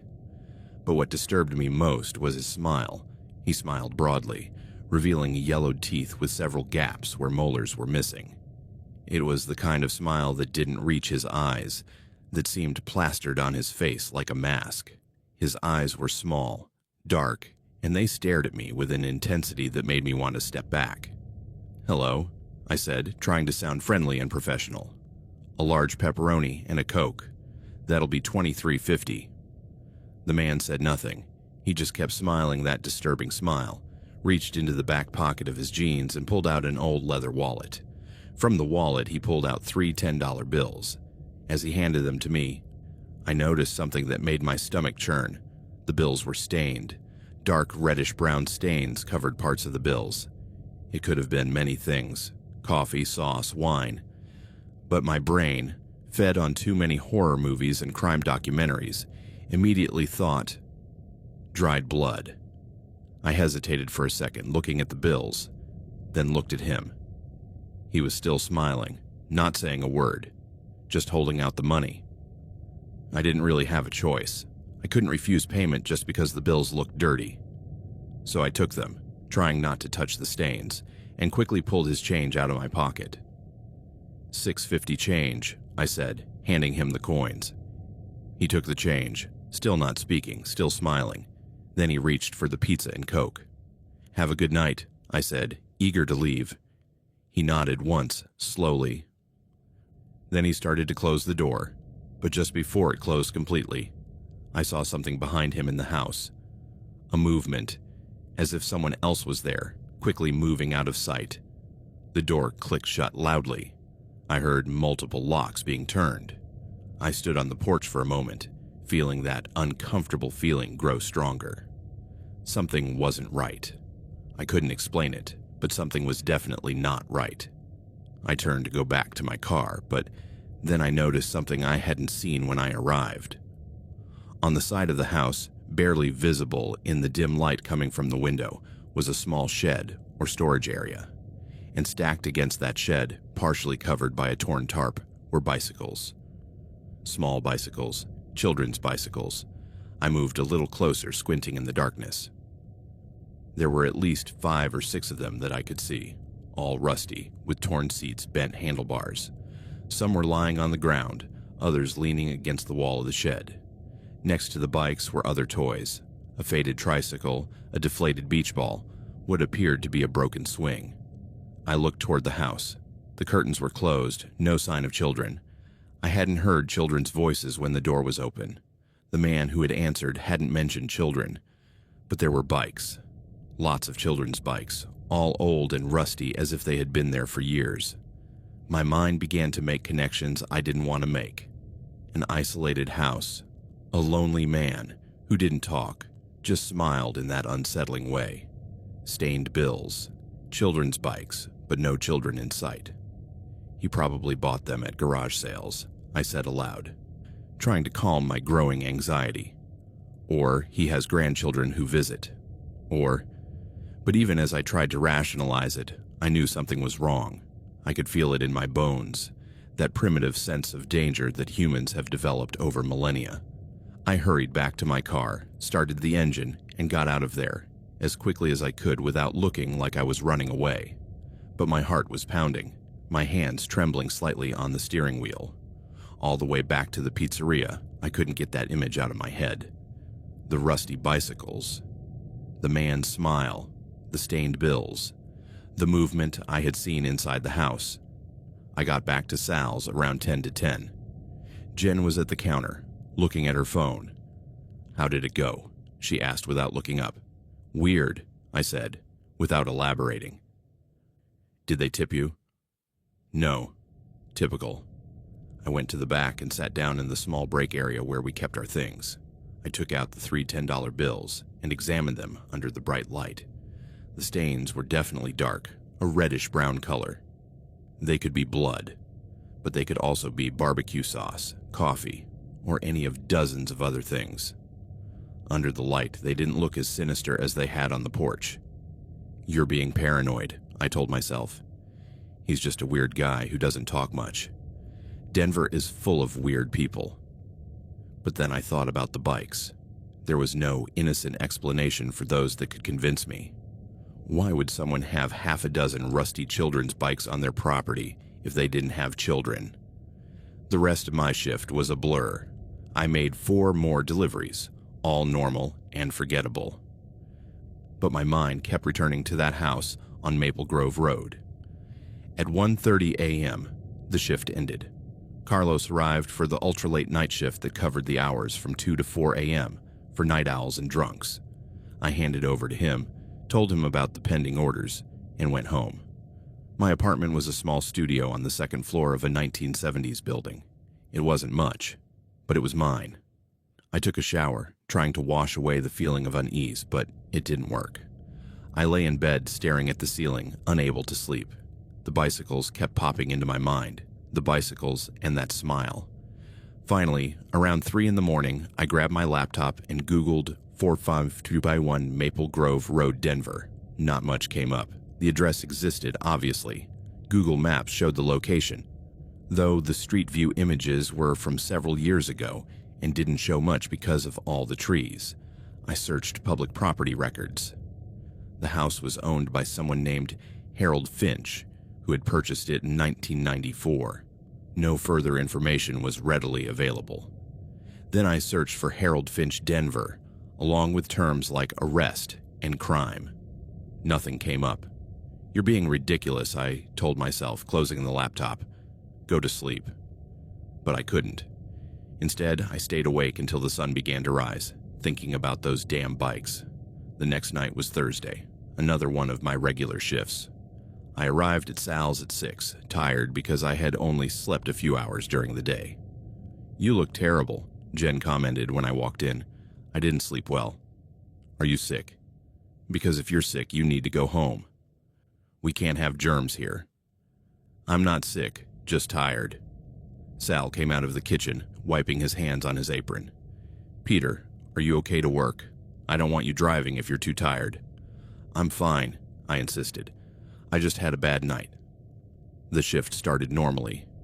Dinner deliveries came one after another, keeping me busy. But in the back of my mind, I kept thinking about that house. Around 9, during a quiet moment, I approached Jen. "Hey, remember that delivery last night? 4521 Maple Grove Road." She frowned. "Vaguely. Why? Had they ordered from there before?" "I don't know. Do you want me to check?" "If it's not too much trouble." Jen went to the computer behind the counter and started searching the system. Let's see. Maple Grove. Here it is. 4,521. No. That was their first order, at least in our system. Why? Was there a problem? No, it was a weird customer. I wanted to know if they'd caused any trouble before. Weird how? I wasn't sure how to explain it without sounding like a lunatic. I just had a bad feeling about the place. Jen looked at me curiously. Should you report it to someone? I mean, if you really think something's wrong. I don't know if anything's wrong, I admitted. It's just a feeling. Feelings are important, Jen said. I've lived long enough to know that you should trust your instincts. If something felt wrong, it probably was. Her words stayed with me for the rest of the night. When my shift ended at 2 a.m, I knew what I had to do. I knew it was probably stupid. I knew I was probably being paranoid, but I couldn't let it go. I needed to go back to that house. I didn't go back that night. I was too tired, and I knew that if I was going to do something potentially illegal, like snooping around someone's property, I needed to be alert. Instead, I went home, set an alarm for noon, and forced myself to sleep. When the alarm went off, I got up feeling only slightly better, showered, ate something, and spent the next few hours trying to talk myself out of doing what I was planning to do. It didn't work. By 5 p.m, I was in my car, driving toward Maple Grove Road. This time it was daylight, and the neighborhood looked different in the sunlight. Still isolated, still slightly neglected, but less sinister. I drove past the house first, just driving slowly, observing. The dark sedan was still in the driveway. The curtains were still closed. There was no sign of activity. I drove on for another 100 yards or so, then turned around and came back. This time I parked on the street, not in the driveway, in a spot where my car was partially hidden by some bushes, but where I still had a clear view of the house. "What are you doing, Peter?" I said aloud to myself. "This is crazy.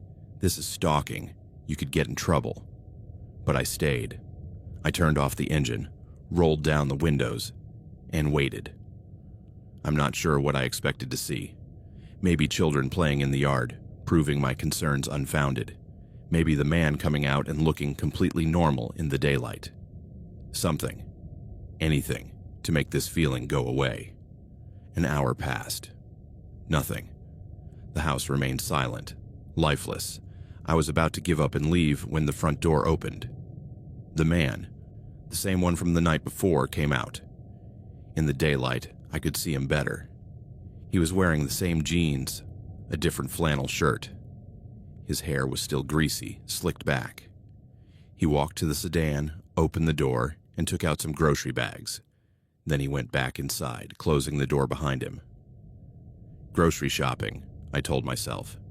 Totally normal. He's just a guy living his life. But then I noticed something. The bags he had carried. There was a lot of food in those bags, more than one person would eat.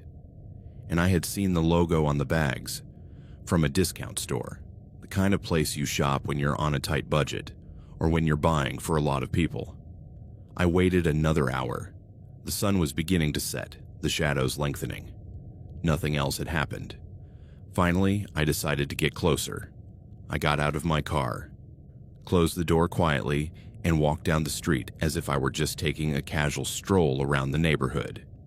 When I reached the property at 4021, I pretended to be checking my phone while discreetly glancing toward the house. From the street, I couldn't see much.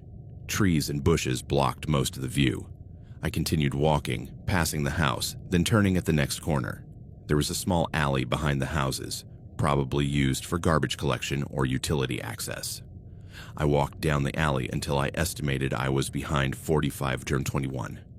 There was a back fence, made of old faded wood, about 6 feet high. I could hear something on the other side. A low sound, hard to identify. Voices, a television. I looked around. The alley was deserted. The other houses seemed equally isolated, their backyards hidden by similar fences. "Don't do this," I warned myself. "Don't trespass on someone's private property." But my hands were already reaching for the top of the fence, my feet finding purchase on the horizontal boards. I pushed myself up until I could see over the fence into the backyard. What I saw made my blood run cold. The backyard was large, neglected like the front, with tall grass and weeds. But that wasn't what caught my attention. Near the back of the house, barely visible in the growing light, was a basement window. A small rectangular window, probably about 2 feet by 3 feet. And in that window, pressed against the dirty glass, was a face. The face of a child. A young boy. He couldn't have been more than 8 or 9 years old, with dark tangled hair and a dirty face. We stared at each other for a moment that seemed to freeze in time. Then the boy backed away from the window and disappeared into the shadows of the basement. My heart was beating so hard I could hear it. My breath came in short gasps. I had seen a child, a real child, in the basement of this house, looking dirty and scared. I climbed down from the fence, almost falling in my haste. I leaned against it, trying to process what I had just seen.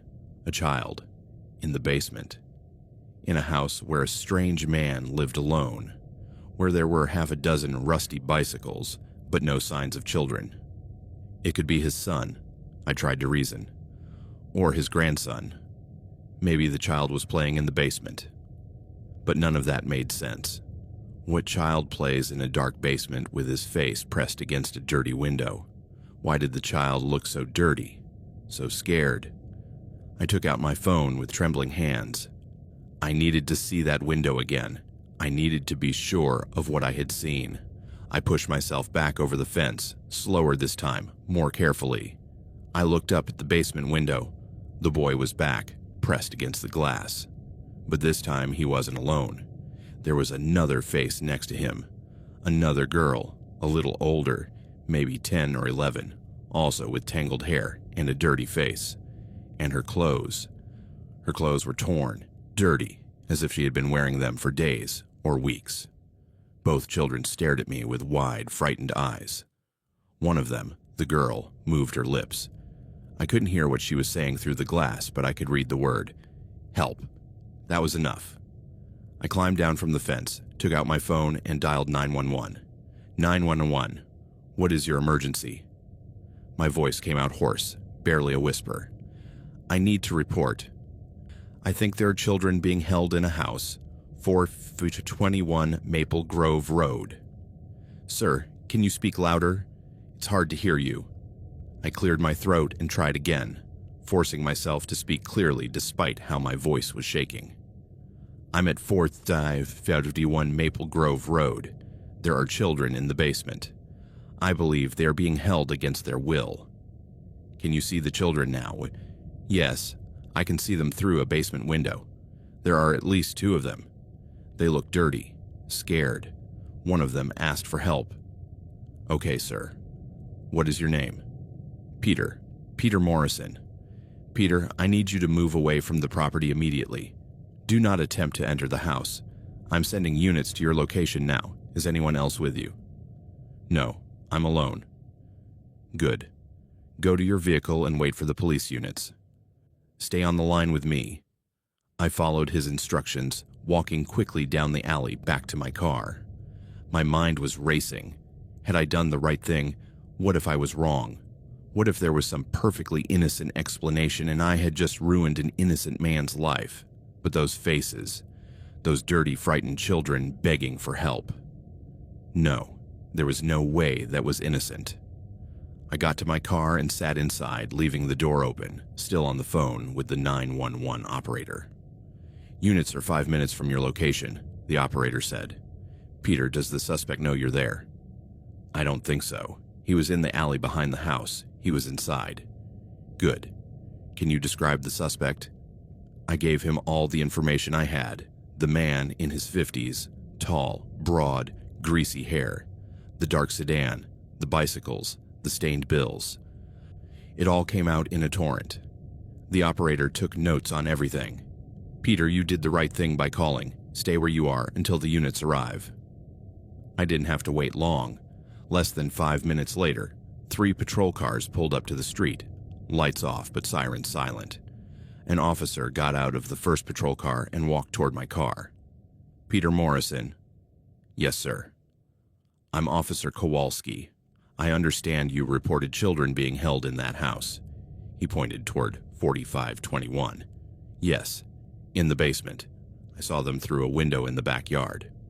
Okay. I'm going to need you to stay here while we check out the situation. Do you have ID?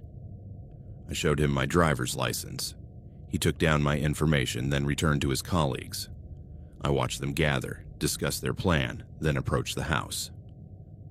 2 officers went to the front door. 2 others went around the side, probably to secure the backyard. 1 stayed with the patrol cars, monitoring radios. I watched the officers at the front door knock loudly. "Police! Open the door!" I waited, my heart pounding wildly. Seconds passed that felt like hours. Then the door opened. The man, Harold Finch, appeared in the doorway. Even from a distance, I could see his expression of confusion, which quickly changed to alarm when he saw the officers. I couldn't hear the conversation, but I saw the officers talking to him, saw his hands gesturing, saw his posture become defensive. Then, after several minutes, I saw him step back, letting the officers in. More units arrived. An unmarked van that I recognized as a detective's vehicle. An ambulance, its arrival making my stomach churn. Why would they need an ambulance unless they expected to find someone injured? Half an hour passed, then an hour. More vehicles arrived, including a van with the Child Protective Services logo. Officers were going in and out of the house. Photographers arrived, documenting everything. Finally, Officer Kowalski returned to my car. "Mr. Morrison, can you come with me, please?" I followed him to one of the patrol cars where he asked me to sit in the back seat. I wasn't under arrest, he clarified. They just needed my full statement. "Did you find the children?" I asked. Kowalski hesitated, then nodded. "Yes, we found children. Several children, in fact. They're being medically evaluated right now. That's all I can tell you at this time." "Several. How many?" "I can't discuss details of an ongoing investigation, but Mr. Morrison, I need you to tell me exactly how you came to be here, what you saw, and why you suspected something was wrong." We spent the next hour going over everything. I told him about the pizza delivery, the man's creepy smile, the stained bills, the rusty bikes. I told him about my gut feeling, about coming back, about seeing the children in the basement window. Kowalski took meticulous notes. "And you say the children looked dirty, that their clothes were torn?" "Yes, and scared, definitely scared." "Did any of them say anything?" "The girl moved her lips. I couldn't hear through the glass, but I could read her lips. She said, 'Help.'" Kowalski nodded grimly. "Mr. Morrison, I'm going to be honest with you. What you did, entering private property without permission, was technically trespassing. But under the circumstances, and given what we found, it's unlikely that charges will be filed. In fact, you probably saved lives tonight." His words hit me like a punch in the stomach. I saved lives.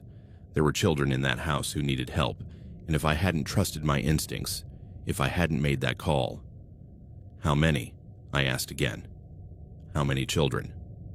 Kowalski looked toward the house, then back at me. 5. We found 5 children in the basement, all under the age of 14, all reported missing in the last 18 months. 5 children. 5 children who had been torn from their families, kept in that basement for months. And that man with the creepy smile, had been sitting there, acting like nothing was wrong, ordering pizza like a normal person. "The man, Harold Finch?" I asked. "He's in custody." I can't say more than that. Another couple of hours passed. More officers took additional statements. Photographers took pictures of the area. Finally, the children were taken away. I saw them briefly, wrapped in blankets, being loaded into ambulances by paramedics. A little boy, probably 6 or 7 years old. A girl I recognized as the one I had seen in the window. A teenager, maybe 13, extremely thin. And 2 more I couldn't see clearly. Seeing them leave that house, knowing what they had been through, made me cry. I'm not ashamed to admit it. I sat in the back seat of the patrol car and cried for children I had never met but had helped save. The next few days were a whirlwind of police interviews, media attention, and trying to process what had happened. My name was not initially released publicly, but the story exploded in the news anyway. House of Horror in Maple Grove, 5 children rescued. Hero Pizza delivery man trusts his instincts and saves kidnapped children. Denver child kidnapper arrested after dramatic rescue. Harold Finch, it turned out, had a history. He had served time in the 1990s on charges related to child abuse. He had been on the police's radar, but they had never had enough evidence for a search warrant until now. The children in the basement had been taken from different places over the course of 18 months. Some from parks, others on their way home from school. One had been taken from his own backyard. All had been reported missing. All had been searched for extensively, but no one had thought to look in the basement of a lonely man on Maple Grove Road. The detective in charge of the case, a woman named Rodriguez, called me several days after the rescue. "Mr. Morrison, I wanted to give you an update on the children," she said. "They are all receiving medical attention and psychological support. Physically, they are malnourished and have some minor injuries, but they will recover. Emotionally, well, that will take longer. But they are alive, and that is thanks to you." "I just did what anyone would have done," I said. "No, you didn't. Many people would have ignored their instincts. Many people would have rationalized the warning signs away. You trusted your instinct and acted. That takes courage." He told me more about the case, what he could share.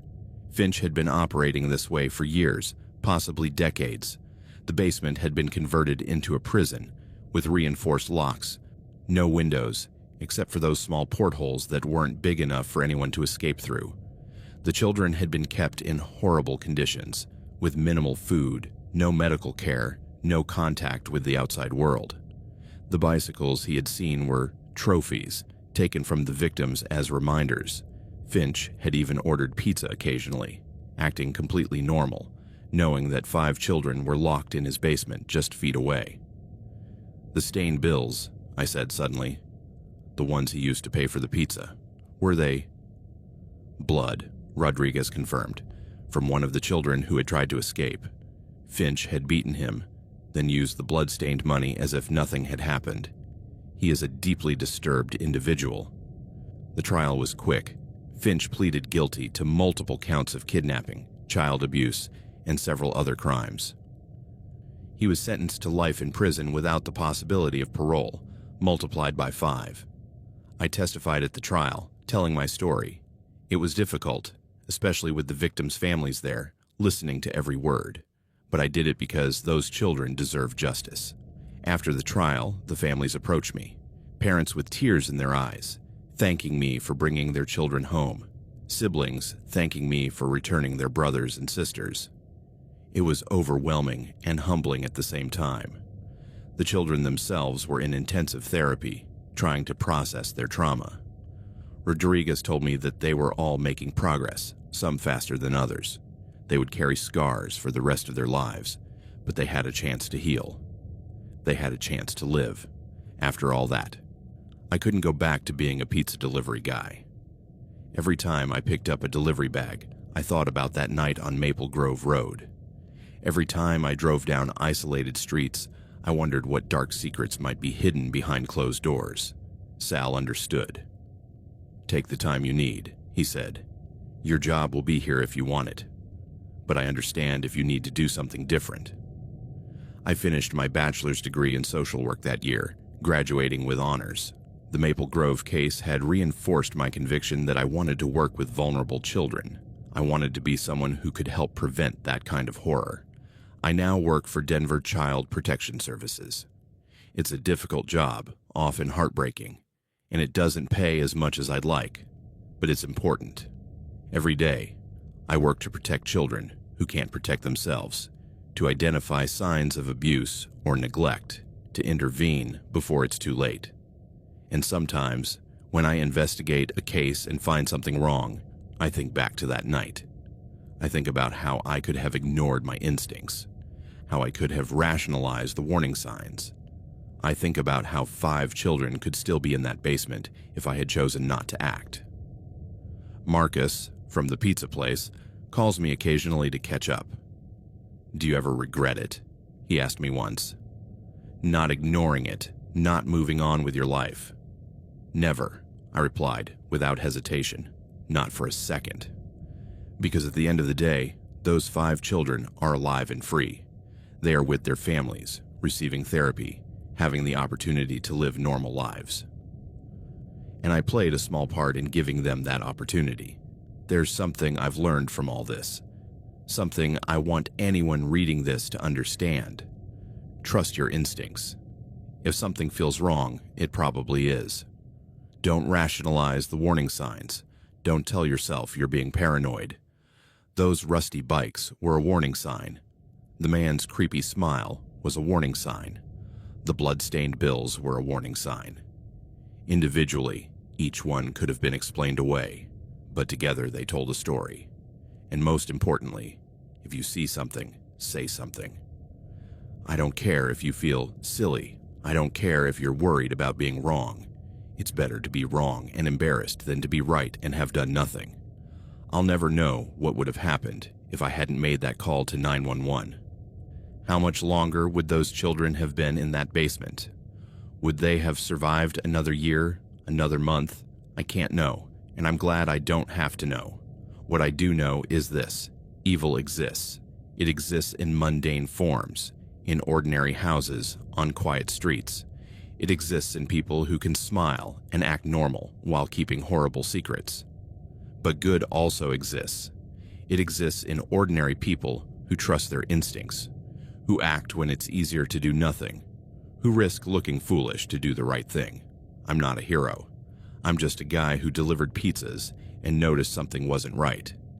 Anyone could have done what I did, but I'm grateful that it was me, that I was in the right place at the right time with the courage to act. It's been 3 years since that night on Maple Grove Road. All 5 children are with their families now, rebuilding their lives as best they can. Rodriguez keeps me updated occasionally, sharing what he can without violating privacy. One of the children, the youngest, doesn't remember much about his captivity. A 6-year-old's memory is merciful at times, blocking out trauma. He's in therapy, but is generally doing well, playing with friends, going to school, being a kid. The older ones have more difficulties: nightmares, anxiety, trust issues, but they are all in therapy. They all have supportive families. They are all slowly progressing toward healing. One of the mothers wrote me a letter a year ago. I can't share the entire content due to privacy, but it ended with, "You gave me back my daughter. There are not enough words to thank you for that." Every day I see her smile. I think of you and what you did. Thank you doesn't seem like enough, but it's all I have. Thank you for giving me back my baby. I cry every time I read that letter. I keep it in my desk at work, a reminder of why I do what I do. Harold Finch died in prison last year. A heart attack, they said. I can't say I was sorry. The world is a safer place without him. Sometimes I wonder about the other children, the ones represented by the other bikes in that backyard, the ones that didn't match any of the 5 we rescued. Where are those children? Were they ever found? Are they still missing? Rodriguez told me they're investigating, reviewing old cases of missing children, trying to make connections. But without Finch's confession, without physical evidence, it's hard to know. What I do know is that 5 children who were in danger are now safe.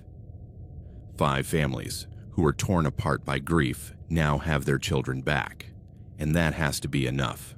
I write this now, 3 years later, as a testament to the fact that ordinary people can do extraordinary things when they trust their instincts and have the courage to act. I'm not special. I'm not braver than anyone else. I'm just a guy who was in the right place at the right time and decided to act instead of ignoring his discomfort.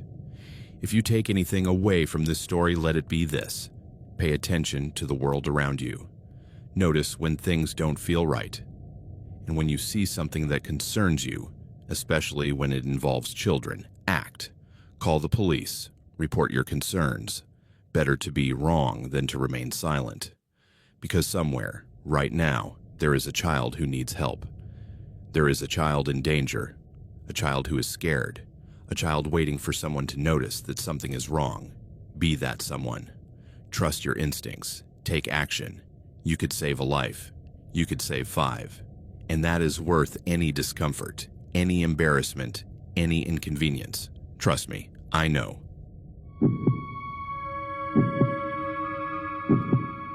My name is Frank, and what I'm about to tell you is not a story to entertain you or to pass the time on a sleepless night with a beer in your hand and the TV on in the background. It is my life, a chapter I buried so deep in the back of my mind that sometimes I think I dreamed it. That my brain, in an act of twisted and desperate mercy, invented a nightmare so vivid and detailed that it blurred with the everyday reality around me, making every shadow on the wall seem like an echo of that horror. But it was not a dream. The pain I feel when I remember it is as real as the weight of this cup of cold coffee in my trembling hand, the bitter taste that sticks to my palate like undigested guilt, and the tremor in my fingers that causes me to spill dark drops onto the splintered wooden table in my kitchen, where the morning sun filters through the threadbare curtains and casts irregular patterns on the worn linoleum floor. It happened more than 20 years ago when I was 22, and since then it has marked every decision I made, every relationship I tried to build with hands that trembled when I touched someone, every glance in the mirror where I see a face I don't quite recognize, dark circles under my eyes like furrows in dry earth, and an expression that looks like a stranger's wearing my name. The hardest thing to bear, apart from the memory that weighs on me like a backpack full of stones on my chest that makes me gasp for breath when climbing stairs or in dreams where I run but don't move forward, is knowing that justice was never done for what happened to me. Those men.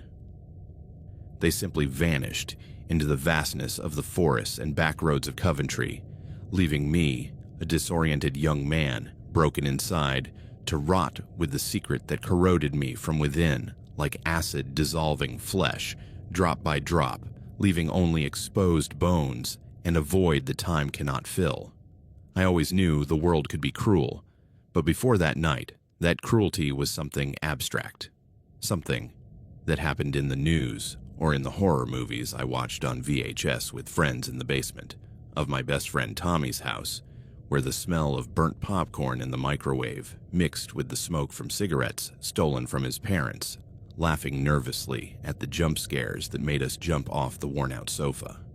I believed that evil was something distant, something that happened to other people, to people in big cities or dangerous neighborhoods, not to a delivery man like me in a town like Coventry, where the townhouses lined up in perfect rows with manicured lawns that smelled like freshly cut grass on Saturday mornings, and neighbors greeted each other with a casual good morning as they wheeled their trash cans out to the curb, the wheels squeaking on the asphalt.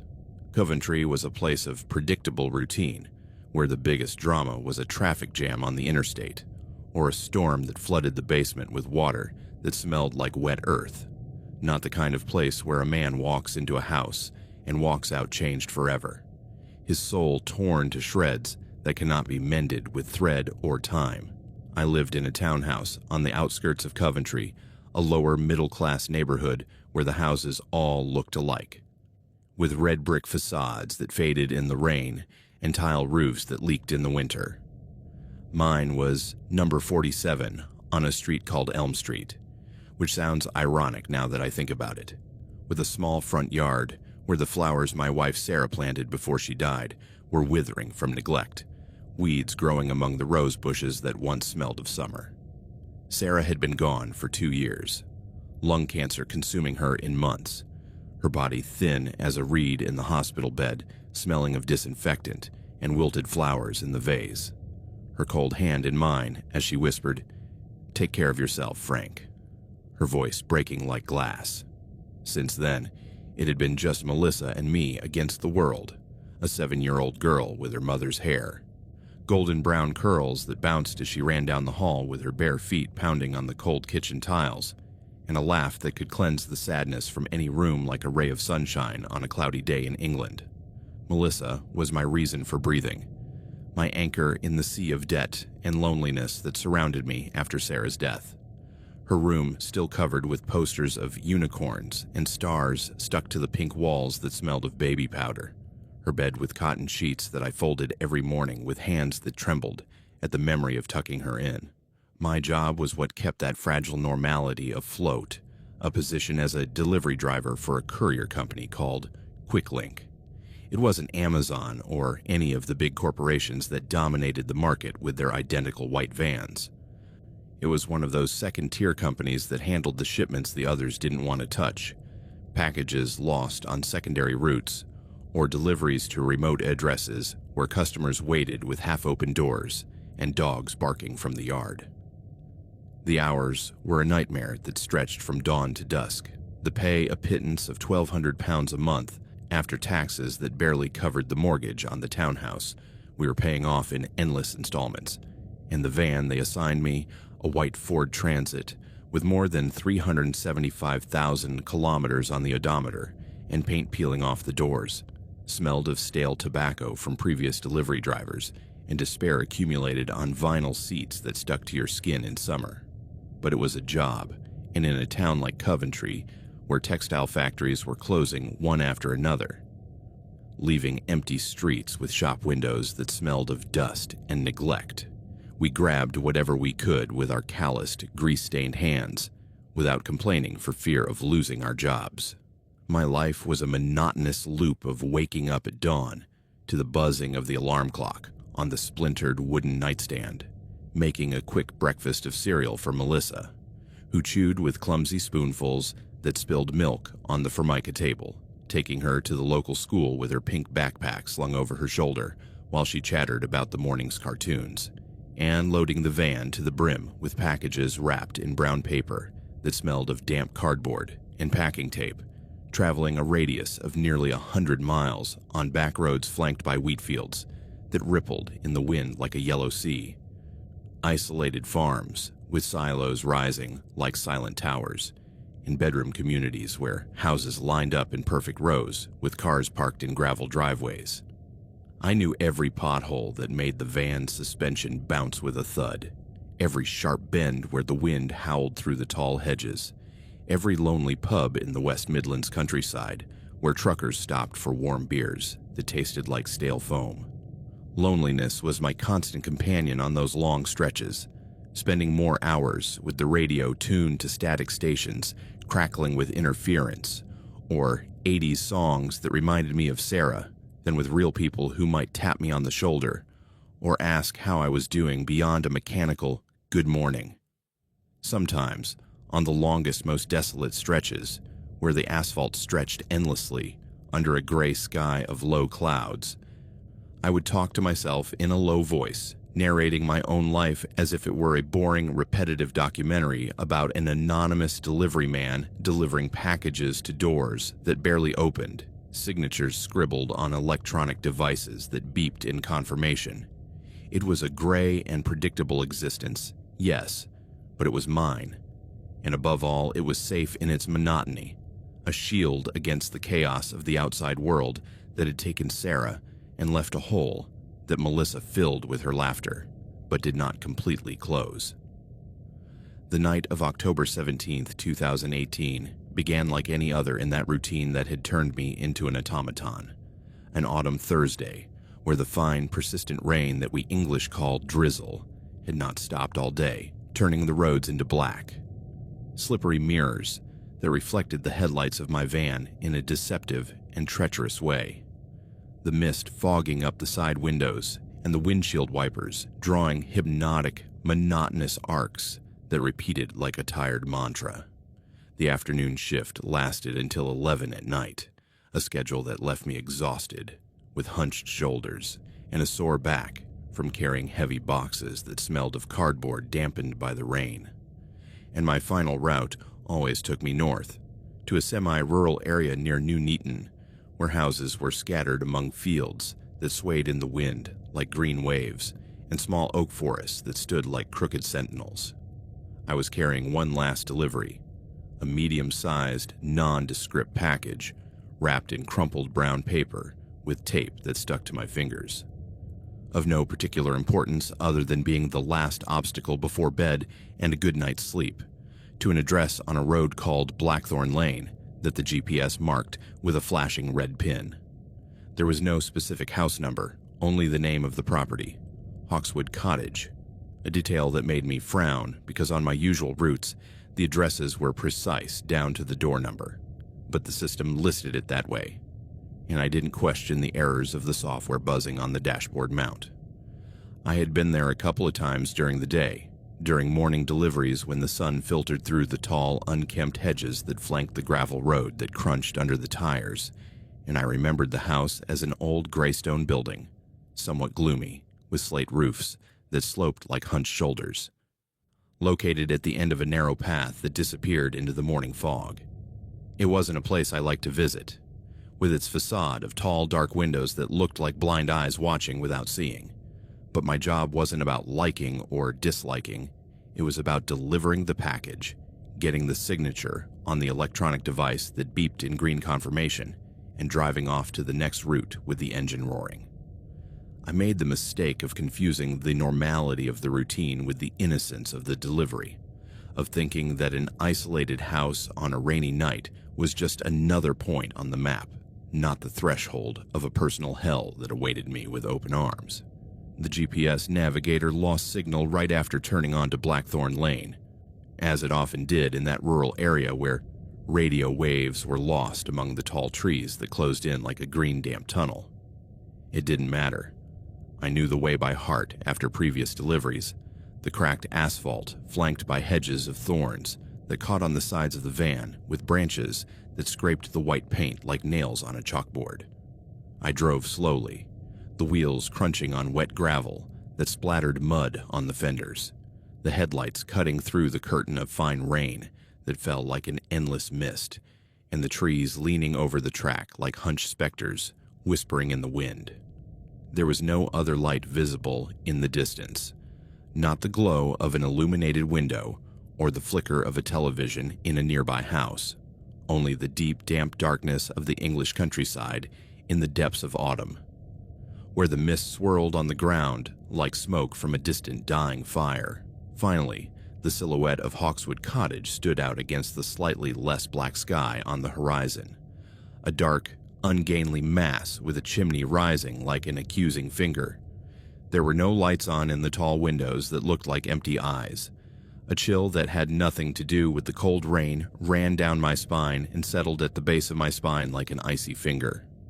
It was strange. I admit I thought so at the time, as I turned off the engine with a click that echoed in the silence, the heavy package in my hands wrapped in plastic that crinkled when I moved it. Most people waiting for a package at that time of night left a light on the porch or a lamp in the window to guide the delivery person, especially on a night like this when the rain turned the roads into rivers of mud and the headlights barely cut through the fog. I turned off the engine and sat for a moment in the vinyl seat that stuck to my damp shirt, listening to the rain pounding on the metal roof of the van, sounding like impatient fingers, the windshield wipers stopping with a final squeak. "Come on, Frank," I said to myself in a low voice to break the heavy silence. "Be professional. Deliver the damn package and go home to a cold beer and the bed that awaits you." I got out of the van, the cold, damp air hitting my face like a wet slap, grabbed the package with a hand that was sweating despite the cold, and ran down the soggy gravel path that splattered my work boots with red mud, water dripping down my neck under my short hair that stuck to my neck. The house smelled of wet earth and rotten wood seeping from the covered porch, of neglect accumulating in the corners where cobwebs hung like torn curtains. There was no sound inside, no television or radio filtering through the closed windows with heavy curtains blocking out any light, just the wind howling through the hedges and the drip-drip of water from the eaves.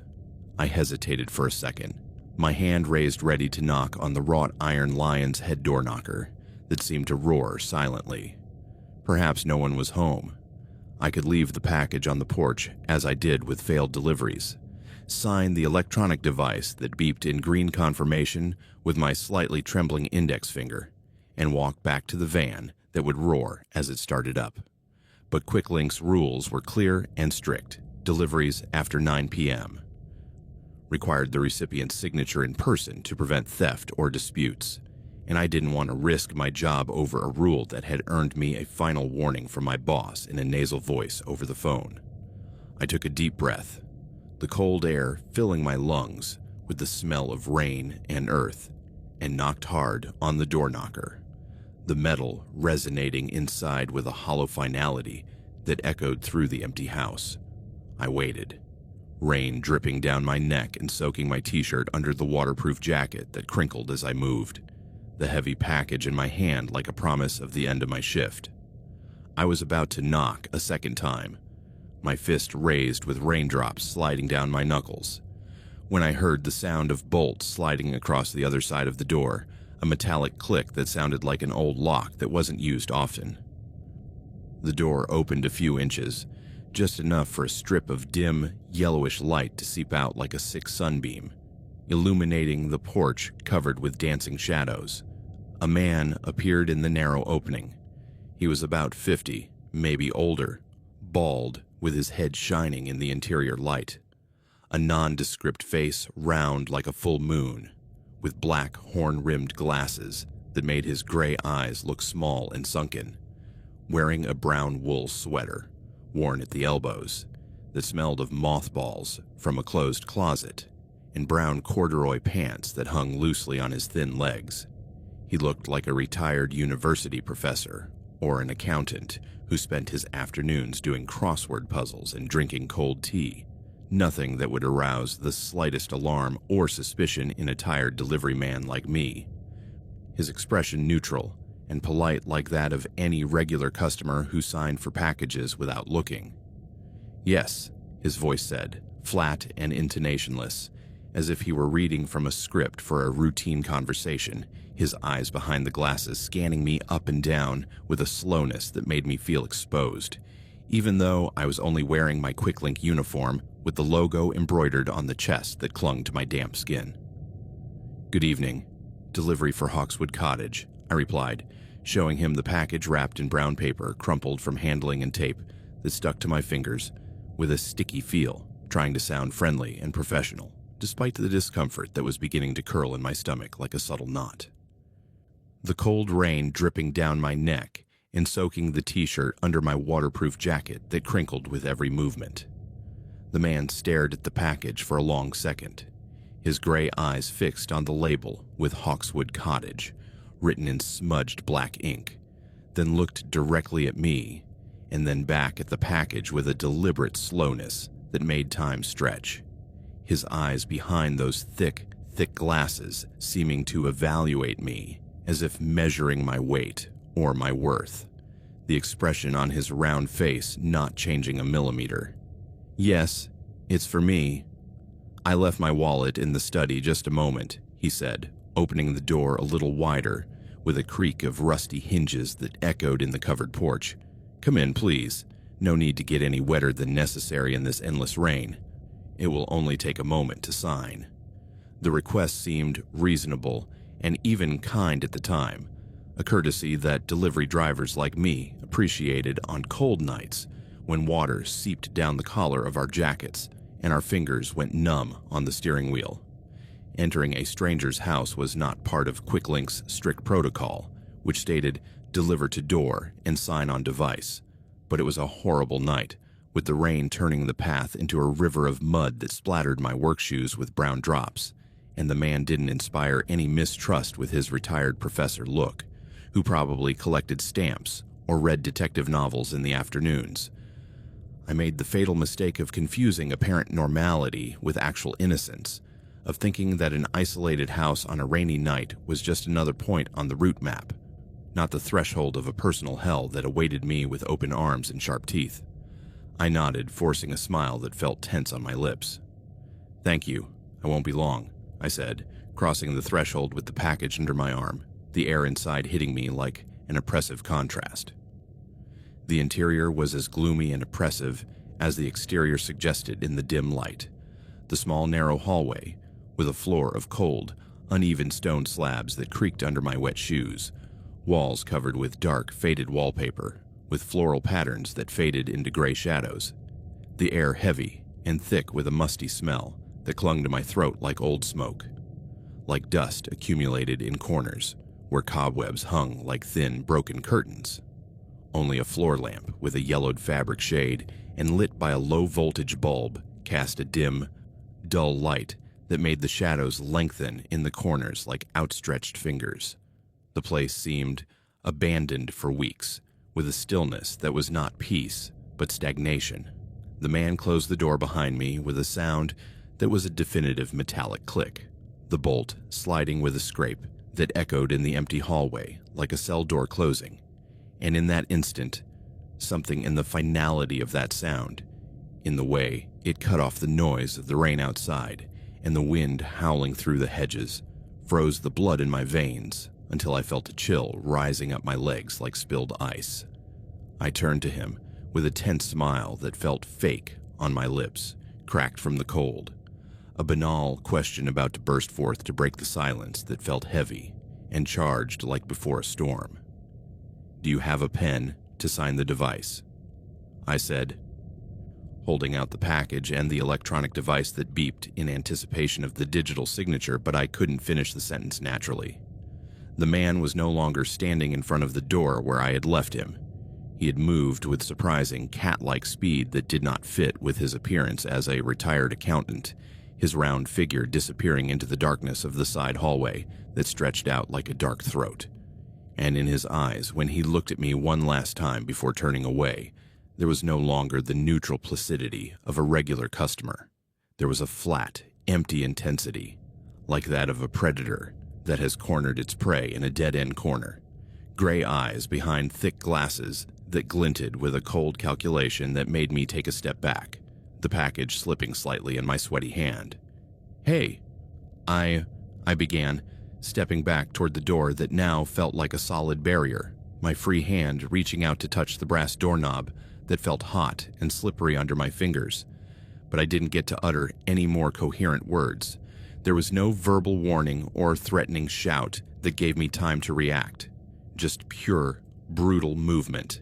His fist, which seemed to come out of nowhere with a speed I didn't anticipate in my post-shift fatigue, slammed into my lower jaw with tremendous, precise force that echoed in my skull like thunder in a closed, damp cave. The pain was immediate and overwhelming, an audible crack in the jawbone that felt as if it were splitting in two, a blinding explosion of white light that burst in my skull and left my vision blurred with stars exploding in swirling kaleidoscopic patterns. And the package I was carrying fell to the flagstone floor with a dull, thudding sound that echoed in the empty foyer, the world tilting around me as if the floor had turned to unstable jelly. The impact made me stagger, my legs buckling under my weight, and I doubled over with a muffled groan that came out of my throat like a wounded animal, my mouth filling with the warm, metallic taste of blood dripping from a split lower lip that opened like a red bleeding flower, teeth cutting into the inner flesh with a prick that spread across my gums. I tried to scream then, with all the strength left in my body exhausted from the long shift, a torn guttural sound that came out of my throat like a howl of pain, but only a muffled, pathetic groan came out, drowning in the heavy air of the hallway. My arms moved spasmodically and uncontrollably, instinctively trying to protect myself with clumsily raised hands, grabbing for something solid in the darkness to anchor myself. But I felt his hands on me, not fighting with rage, but holding me with an unsettling and professional force that left no room for error. It wasn't the chaotic, uncontrolled force of a bar fight with chairs flying. It was the controlled, methodical force of someone who knows exactly what they're doing, hands pinning my arms against my torso with a grip that made my muscles ache with constant tension. Another blow, this time to the stomach, with a clenched fist that landed with surgical precision, knocked the wind out of me in a forced exhale that doubled me over, my abdomen contracting in spasms that made me cough up blood that splattered the cold tile floor with red drops that spread like ink in water. Through a haze of pain and confusion that clouded my vision with black spots dancing at the edges, I saw other figures emerge from the shadows of the house like materializing specters. They were not ethereal ghosts from stories, but real men of flesh and blood emerging from the gloom of the side hallway and the staircase creaking under their heavy footsteps. There were not 4 or 5, as in a blurred nightmare. There were 6, tall, broad silhouettes, moving with silent coordination, dressed entirely in black, with balaclavas that hid their faces in deep shadows. Only their white eyes shining like points of light in the darkness that filtered through the half-open door. Their faces were blurred and indistinct in the gloom that absorbed the light from the floor lamp. I only remember varied silhouettes, one tall with broad shoulders, who moved like a boxer, another short and stocky with a beard that shaded his square jaw, a third thin with glasses that reflected the yellowish light, the gleam of gray or brown eyes piercing me in the darkness, the shape of a trimmed beard that looked like a shadow on the jaw. They came down a narrow wooden staircase that groaned under their weight, or emerged from a side door camouflaged in the wall with faded wallpaper. I don't know for sure, because my mind at that moment was a whirlwind of panic that distorted time and space. I only know that suddenly I was surrounded. The hallway that had seemed small now felt like a corral enclosed by fences of human flesh. One of them, the tallest and broadest of shoulders, moving with a predatory grace that made his muscles tense beneath his black clothes, grabbed me from behind with hands that closed like pincers on my arms, pinning my elbows against my torso with a force that made my bones ache with a dull crack. The smell of cheap soap and fresh sweat emanating from his clothes that clung to my back. Another, the thin one with glasses that reflected the yellowish light like insect eyes, covered my mouth with a gloved hand that smelled of new leather and rubber. Fingers pressing my lips until they hurt with a constant sting that prevented me from screaming or biting. They didn't say a word at that moment. Their silence was the most terrifying and oppressive thing, an absence of noise that felt like an absolute threat. There was no uncontrolled anger, no manic excitement, not even haste in their movements. Just terrifying, professional efficiency, as if they were performing a routine task they had repeated 1,000 times, a procedure they knew by heart without the need for words or shouted orders. They dragged me away, my heels hitting the cold tiles of the hallway floor with a dull thud that echoed in the empty space, a weak and futile struggle that caused my work shoes to slip on the floor wet from the rain seeping through the door, the package forgotten on the floor where it had fallen with a thud that now seemed distant. We crossed the small narrow hallway with dark wallpapered walls that absorbed the light, and entered an adjoining room that looked like a living room, or what had been a living room in better times, now almost empty of furniture with only a ceiling lamp with a bare bulb hanging from a black rusty cable, casting a dim yellowish light that made the shadows lengthen in the corners, like fingers reaching out to grab. In the center was a metal folding bed with a rusty steel frame that creaked at the slightest movement, a thin, dirty yellowish-gray mattress that smelled of stale sweat and accumulated moisture. There were no pictures on the walls, no rugs on the splintered wooden floor, no cushions or decorations to soften the space, just 4 bare walls of cracked plaster peeling at the corners, and that bed waiting like a makeshift altar for sacrifice. The realization came to me then, not as a coherent thought I could process, but as a wave of pure physical terror that shook me to the core of my bones and left me breathless in a gasp that stuck in my throat like a chicken bone. This was no ordinary robbery with masks and screams to scare. It was no beating for fun in a bar with chairs flying and glasses breaking. It was something else entirely. Something my mind was neither prepared nor trained for, a horror that unfolded with a calm and precision that made it all the more unbearable. They threw me onto the mattress with a shove that made my back hit the dirty fabric with a dull thud, the smell of stale sweat and dampness that had accumulated for months invading my nostrils like toxic gas, causing my stomach to churn with violent nausea. I screamed then, with all the strength I had left in my body, exhausted from the long shift and the surprise, a torn guttural scream that came out of my throat like the howl of a wounded animal crashing into the gloved hand that continued to seal my mouth with pressure, that bruised my lips and made blood drip from the corner of my mouth. I began to kick my legs in the air to writhe with a desperate energy born of the most primitive animal survival instinct, my hands clenched into fists that punched the empty air. But it was useless and pathetic. There were too many of them, too strong, their bodies like walls surrounding me and absorbing every movement with ease. They held me with brutal efficiency, arms like iron fences closing around my elbows and shoulders, hands like pincers digging into my flesh until my muscles bruised and left white marks that turned purple. One sitting on my legs with a weight that pinned them to the mattress, which sank under the impact. Another on my chest, crushing my lungs and making each breath a shallow, painful gasp.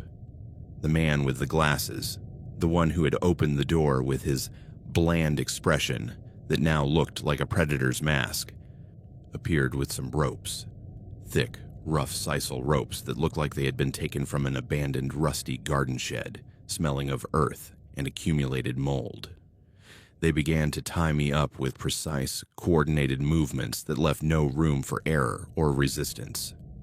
They tied my wrists to the headboard with knots that dug into my skin and tightened with each pull. The cold, rusty metal scraping my bones until it hurt with a constant prickling sensation. They tied my ankles to the foot of the bed with the same efficiency, spreading my legs until the muscles in my thighs ached with a pull that extended to my hips.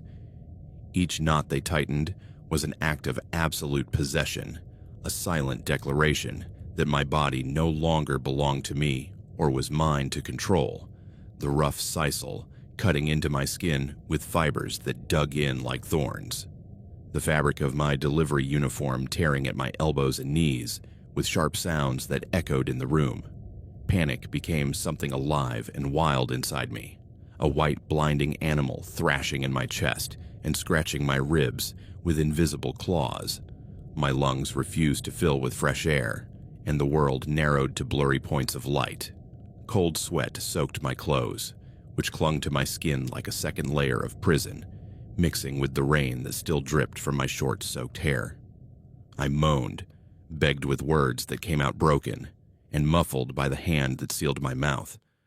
Please, no. I'll give you all the money I have in my wallet.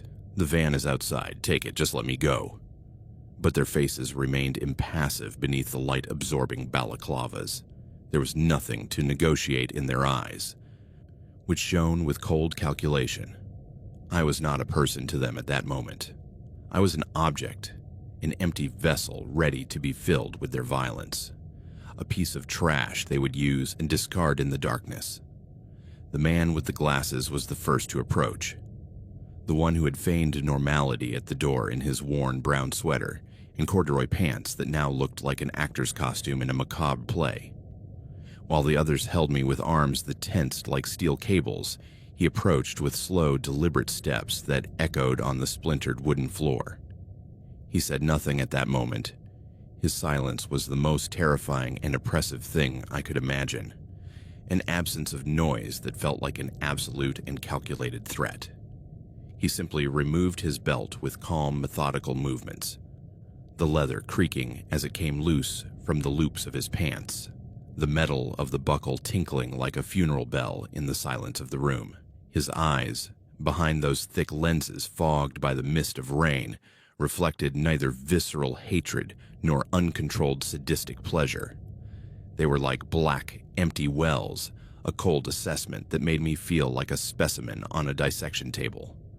I closed my eyes tightly, squeezing my eyelids until I saw exploding stars in the darkness inside, trying to disconnect my mind from my body, to escape to a place inside my head where this wasn't happening. A memory of Melissa's laughter in the kitchen, or the smell of morning coffee, but the sound of his zipper coming down was like a gunshot in the silence of the room, a slow, deliberate zip that cut through the air like a knife. The pain was indescribable in its rawness, Not just the physical pain, though, that was unbearable, a brutal and deep laceration that I felt in every fiber of my being, as if I were being split in two with a blunt axe, a tear that extended from my center to my fingertips and skull, but the violation of everything I was and believed myself to be, the annihilation of my will, my dignity, my very humanity evaporating with each thrust that made me gasp. It was knowing that my body was being used like a dirty, disposable rag, like trash that was penetrated without consent or mercy, and that I could do nothing to stop it, my muscles tensing in vain against the ropes that bit into my skin with rough fibers that dug in like thorns. I screamed, but the sound was choked in my throat by the rag that the man behind me had forced into my mouth, a rag that tasted of dirty fabric and someone else's saliva soaked with my own bile. I struggled with my legs, flailing in the air, limited by the restraints, my arms pulling at the ropes until my skin tore and bled hot drops that dripped onto the mattress. But it was useless and pathetic. There were too many of them, too strong, their bodies like unbreakable walls that absorbed every movement with ease and counterattacked. A knee to the side that left me breathless in a forced exhalation that bent me in half. Each one of them culminated in me with a meticulousness that made the horror stretch out in time, the damp, disgusting heat of their ejaculations inside me, over and over again, a viscous, salty flow that spilled like poison, contaminating me from within, the physical, viscous proof of their absolute dominance that filled me to overflowing and dripped down my thighs in cold rivulets that cooled in the air of the room. Each time was a new wave of shame that drowned me, of disgust that turned my stomach until I vomited into the rag covering my mouth, of a desecration that I knew would remain etched on my body and soul forever, like an invisible tattoo that burned with every memory. It was as if they were poisoning me from within with their rot, filling me with their essence until there was no room left for what Frank had been before that night, just a broken, dirty vessel that absorbed everything. Between one man and the next, there were brief yet eternal pauses, moments of silence broken only by my ragged, gasping breath that sounded like a faulty bellows, their footsteps on the floorboards creaking under their heavy weight, the smell of stale sweat that accumulated in the room like a toxic fog. In those interludes of forced respite, the man with the glasses would sometimes look at me from his dark corner, not with uncontrolled triumph or feigned pity, but with a clinical, appraising gaze, as if checking the condition of an instrument or machine he had just used, gray eyes measuring the damage without emotion, mentally adjusting for the next round. That lack of human emotion of anything that might humanize him was more terrifying than any display of maniacal sadism or rage. It was the coldness of a professional carrying out a task. Not an impulsive crime, but a planned procedure repeated with efficiency that made me feel like cattle in a slaughterhouse. I don't know how long I spent in that room that felt like an oven of pain, an hour that stretched into eternity, or 3 hours that compressed into minutes of pure agony. Time had lost all meaning in that space where the wall clock in the hall ticked away, distant and irrelevant. My body was a map of accumulated pain, the bruises from the initial blow to my jaw, which throbbed like a second heart, the deep, dull pain of repeated rape that spread like roots inside me, the stinging of the ropes on my wrists and ankles, which were swelling with purple bruises that spread like ink. I was covered in sweat, cooling on my skin, blood dripping from superficial cuts on my arms where I had struggled against the bonds, and the dry or wet fluids of those men that stuck to my skin like a crust of humiliation. The smell was nauseating and omnipresent, a mixture of salty sweat, stale semen, and metallic blood that seeped into every pore. I lay there, exhausted and empty, a broken shell gasping on the dirty mattress that now smelled of me, my fear and my defeat, the part of me watching from the ceiling feeling weak and distant, as if even that dissociation was wearing thin. And then, Without warning or explanation that could make sense of the chaos, something happened that broke the logic of the nightmare. The last man moved away from me with a grunt of satisfaction that echoed through the room like a final echo, his figure blurred in the dim light as he casually buttoned his pants, the belt creaking as it tightened. The man with the glasses, who had been watching from a dark corner with his arms crossed and an impassive expression like a spectator in a theater of the absurd, approached the bed with slow, measured steps that echoed on the splintered wooden floor like an impending verdict. He stared at me for a long minute that stretched like rubber. His gray eyes behind thick fogged lenses fixed on my face, contorted with pain and tears running salty down my dirty cheeks, not with uncontrolled triumph or feigned pity that might humanize him, but with a clinical, appraising gaze, as if checking the condition of an instrument or machine he had just used in a factory, measuring wear and tear and performance for the next production run. That lack of human emotion, of anything that might connect him to the victim lying broken before him, was more terrifying than any display of maniacal sadism or visceral rage. It was the coldness of a professional performing a routine task, not an impulsive crime, but a planned and efficiently repeated procedure that made me feel like cattle in an industrial slaughterhouse, a number on a production line ending up on the hook. He then crouched down with calm, almost methodical movements that did not fit with the horror of the room, his knees creaking slightly as he bent, and with hands that now looked clean and precise, he began to untie the ropes from my ankles with knots that came undone with expert ease, the rough sisal coming loose with a scrape that left red marks on my swollen skin. He then moved to the head of the bed, his glasses reflecting the bare light bulb that swayed slightly with the wind coming in through a half-open window, and untied my wrists with the same efficiency, the pressure releasing in a sharp, stinging tingle that shot up my arms like thousands of needles as blood flowed back into my numb and aching limbs. Neither of them said a word at that moment. The silence was the most terrifying and oppressive thing I could imagine, an absence of noise that felt like an absolute and calculated threat that needed no words to hurt. Simply, when all the strings fell to the wooden floor with a dull thud that echoed in the room like an abrupt ending, they turned around without looking back, their silhouettes disappearing into the gloom of the hallway, like shadows dissolving into the darkness. I heard their footsteps receding down the hall with a deliberate calm that did not fit with the chaos they had left behind, the creak of the front door as it opened with a groan of rusty hinges, and then closed with a final metallic click that cut off the outside world like a knife. Then, the sound of several cars starting up in the distance, their engines roaring like awakening beasts, their headlights cutting through the fog for a second before quickly fading into the rainy night that swallowed them up. And then silence, an absolute, suffocating silence, broken only by the distant patter of rain that had continued indifferent and constant throughout the ordeal that had lasted an eternity in minutes. I lay there, on that filthy, broken bed, unable to move for what felt like hours. At first, my limbs wouldn't respond, numb from the pressure of the ropes and the shock that froze my muscles. The pain, a constant pulse radiating from every bruise and cut like ripples in a disturbed pond. My will was shattered, scattered into fragments floating in nothingness.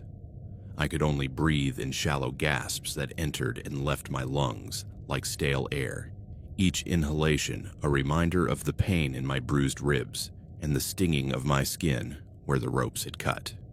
My eyes, dry and burning from tears that had run dry, stared at the crack in the cracked plaster ceiling that stretched like a broken smile, at the bare light bulb that swayed slightly in the wind coming through the half-open window, casting dancing, grotesque shadows on the bare walls that now looked like cells. I felt no relief at my sudden release, no residual fear to spur me into action, only a huge black void, an absence of everything that made me human, love, hope, anger, a shell lying on the dirty mattress that now smelled of me, of my sweaty fear and my utter defeat, which clung to the fabric like an indelible stain. A few minutes passed, or perhaps an hour that stretched into subjectivity, before I managed to sit up with a superhuman effort that made every muscle ache as if it were tearing again. The pain was excruciating and renewed, an agony that rose up my back and legs like liquid fire when I moved. I sat on the edge of the metal bed that creaked under my weight, my head in my trembling hands that barely held my skull, shaking uncontrollably with spasms that made my teeth chatter. The smell emanating from my body was nauseating and omnipresent, a disgusting mixture of salty sweat cooling on my skin, metallic blood dripping from superficial cuts on my arms where I'd struggled against the restraints with nails that had broken, and the dried or wet fluids of those men that stuck to my skin and closed like a crust of humiliation that would not come off.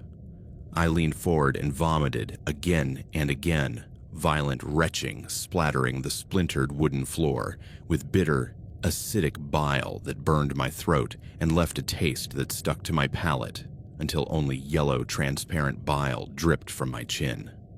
I looked around with blurred vision, clouded by tears that had dried up but were welling up again. The room was empty of them now. The ropes lay on the floor like dead, twisted snakes curled up in pools of my own vomit. My delivery uniform was torn at the elbows and knees, with fabric hanging in shreds and stained with blood and dirt that stuck like dried mud. The package I had carried was still in the hallway where I had dropped it at the beginning with a thud that now seemed distant and absurd, like an echo of a previous life that no longer existed. Everything was real, tangible, the smell of violence clinging to my nose, the pain throbbing in every muscle like a living reminder. It had not been a dream or a hallucination caused by fatigue. It was the harsh reality that had engulfed me. With a superhuman effort that made every tendon ache as if it were breaking, I stood up unsteadily, my legs buckling under my weight as if they were made of jelly. I had to hold on to the cracked plaster wall that was peeling at the corners to keep from falling again, my fingernails scraping the paint that was flaking off in white flakes. I staggered to the hallway, each step an effort that made my knees tremble and the world spin in shades of gray. The front door was closed but not locked.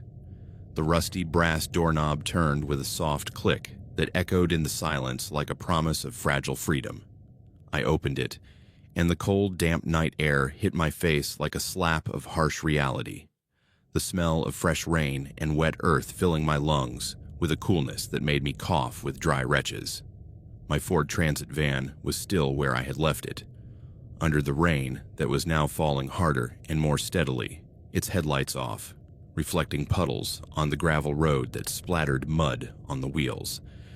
I walked towards it with steps that dragged in the mud that splashed under my soaked work shoes, feeling each step like an eternity of pain that rose up my legs to the center of my body. I climbed into the driver's seat with a growl that came out of my throat like a wounded animal, closed the door with a thud that echoed in the night, and started the engine with hands that trembled on the key that turned with difficulty. The familiar sound of the old V6 roaring was strange and distant to me, as if it came from another parallel universe where normality still existed. I didn't think at that moment. I felt nothing beyond the emptiness that filled me. I just activated the automatisms that my body remembered out of habit. I put the car in reverse with my foot on the brake that felt heavy, turned onto the gravel road that crunched under the tires like breaking bones, and drove back down Blackthorn Lane with headlights cutting through the rain like yellow knives, the windshield wipers hypnotic arcs erasing the outside world. I didn't go to the police that night or the next. Panic and shame tangled in my mind like barbed wire that cut with every thought. What was I going to tell the officers at the station, with its smell of stale coffee and printed forms, that 5 anonymous men, whose only feature I could clearly remember was a pair of black plastic glasses that glinted in the dim light, had raped me in a house that looked abandoned on Blackthorn Lane? I had no names to give, no car license plates to remember in the darkness of the rain, no evidence other than my trembling word and the smell of their violence that clung to my skin and clothes like a scab that wouldn't come off with soap. The shame was a wall too high and thick to climb, the shame of having entered that house because of a work rule that had cost me a final warning from my boss in a nasal, accusatory voice over the phone, of not having fought hard enough with arms that had quickly grown tired, of having survived something that had sullied me to my core, of being a man who had been done that in a world that expected men to be strong and silent. The stigma was a concrete slab that crushed me against the mattress of my apartment, where I collapsed that night. The hot shower I took for almost 2 hours, rubbing my skin with a rough scrubber until it was raw and red like shrimp. The boiling water that didn't wash away the internal dirt that felt like mud in my veins. The next day, I called work from my landline, which crackled with static on the old line, and said I was sick in a hoarse voice that didn't need to pretend. A bad flu that left me bedridden with fever and chills that made me shiver under the sheets that smelled of cold sweat. A week later, I quit my job with a letter of resignation that I wrote with a trembling hand on cheap paper from the local stationery store, the envelope sealed with saliva that tasted like bile, and packed my things into cardboard boxes that smelled of dust and the previous life I was leaving behind, moving to another city, to Glasgow in Scotland, trying to escape the memories that traveled with me like invisible luggage, the night train taking me north with windows reflecting my pale, haggard face under buzzing fluorescent lights. But the memories didn't stay in Coventry. They came in dreams where the floor of the house creaked under approaching footsteps, in smells that evoked sweat and leather, in casual touches that made me recoil as if they were burning. They stayed like that for a few hours, until suddenly all the ropes were released and they left the house. I never heard from them again, and I never told anyone about this out of shame.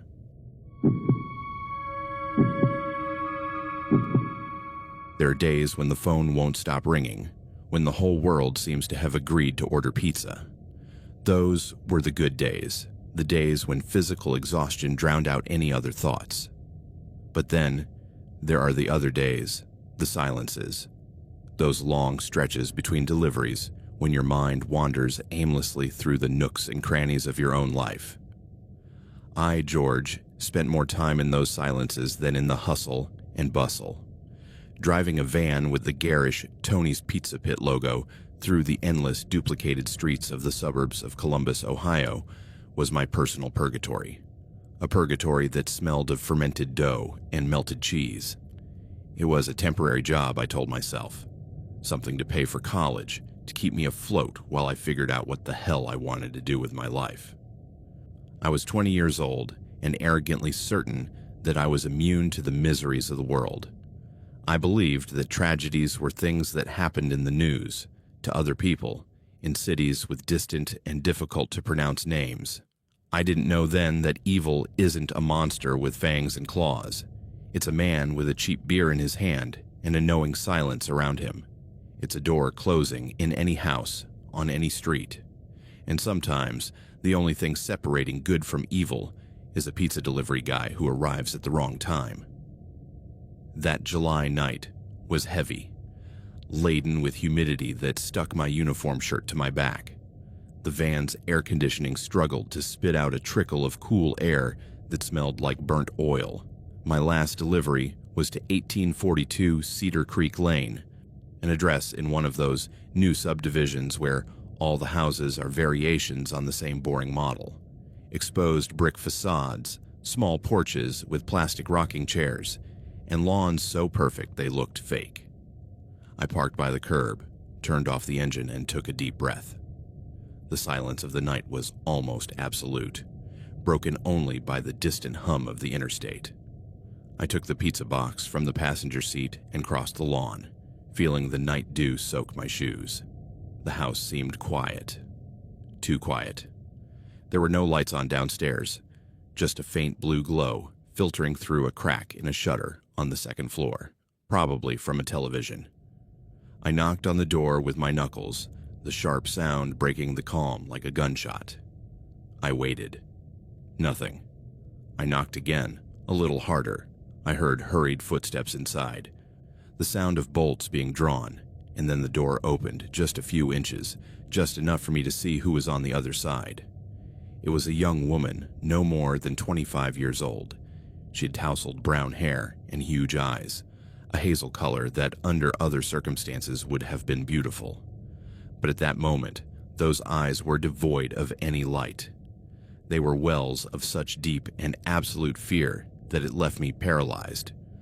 On her left cheek, just below her cheekbone, a purple and yellowish bruise spread like a macabre flower. Her lower lip was split and slightly swollen. "Yes," she whispered. Her voice was a thread of air, so fragile that it seemed it would break with the sound of her own breath. Pizza for," I stammered, looking away from her injury, feeling an uncomfortable heat rising in my neck. I rummaged in my pants pocket for the ticket. "For the address, 1842. Mr. Henderson." She nodded slightly, almost imperceptibly, still staring at me with that cornered animal expression.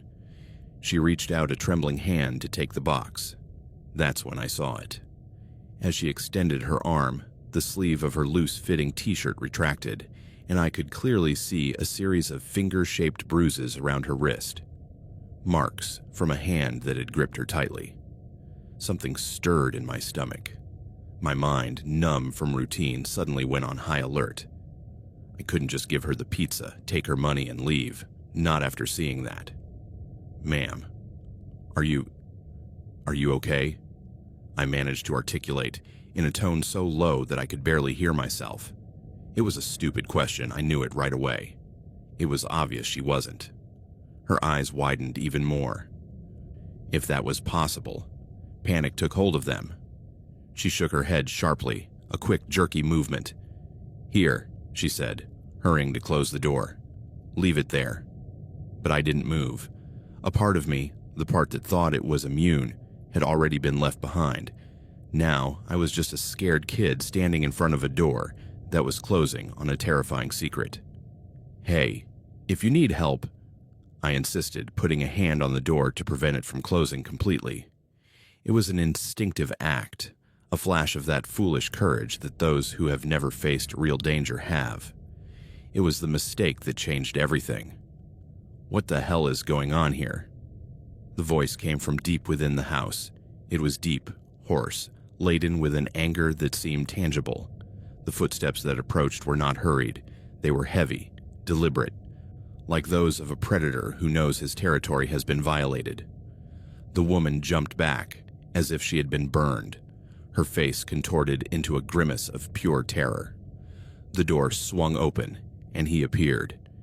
He was a big man, not just tall but broad, with a barrel chest and arms that strained the sleeves of his flannel shirt. He was about 30 years old, with closely cropped hair and a broad, congested face.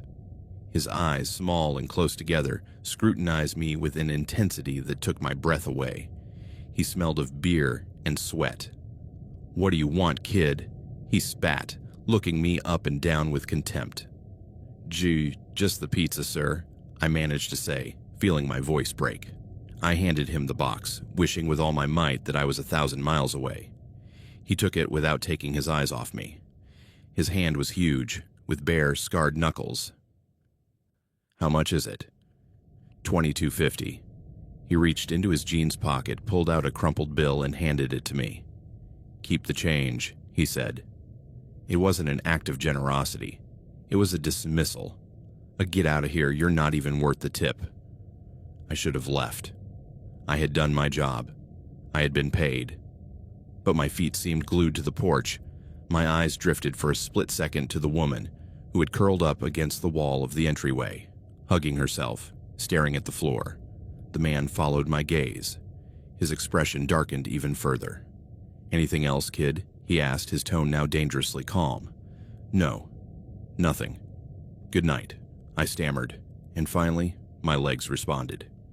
I turned and crossed the lawn toward my van. I could feel his gaze piercing my back like a dagger. As I got into the vehicle, my hands were shaking so much that it was difficult to turn on the ignition. The engine roared, a strangely comforting sound in that oppressive silence. I put it in first gear and slowly began to drive away down the street, but I couldn't go on. Halfway down the block, I pulled the van over to the curb and turned off the lights. My heart was beating so hard that I could feel it pumping in my ears. I couldn't leave, not after what I'd seen. That woman, that fear. And what had she said? Leave it there. As if she wasn't going to go in, as if he was the one who had to eat that pizza. And those dark-skinned people. What if there was a child? She had said, Mr. Henderson, in the masculine form. Was the child in there too? Conscience is a heavy burden. If I left, if I went on with my life, and then heard on the news that something horrible had happened in that house, I would never forgive myself. But if I called the police and it turned out to be a trivial domestic dispute, I would be the idiot who had wasted the officer's time. I hesitated, paralyzed by indecision, staring at the house from a distance. It looked like any other house. Innocent, deceptively peaceful. And then I heard it. It wasn't a loud sound.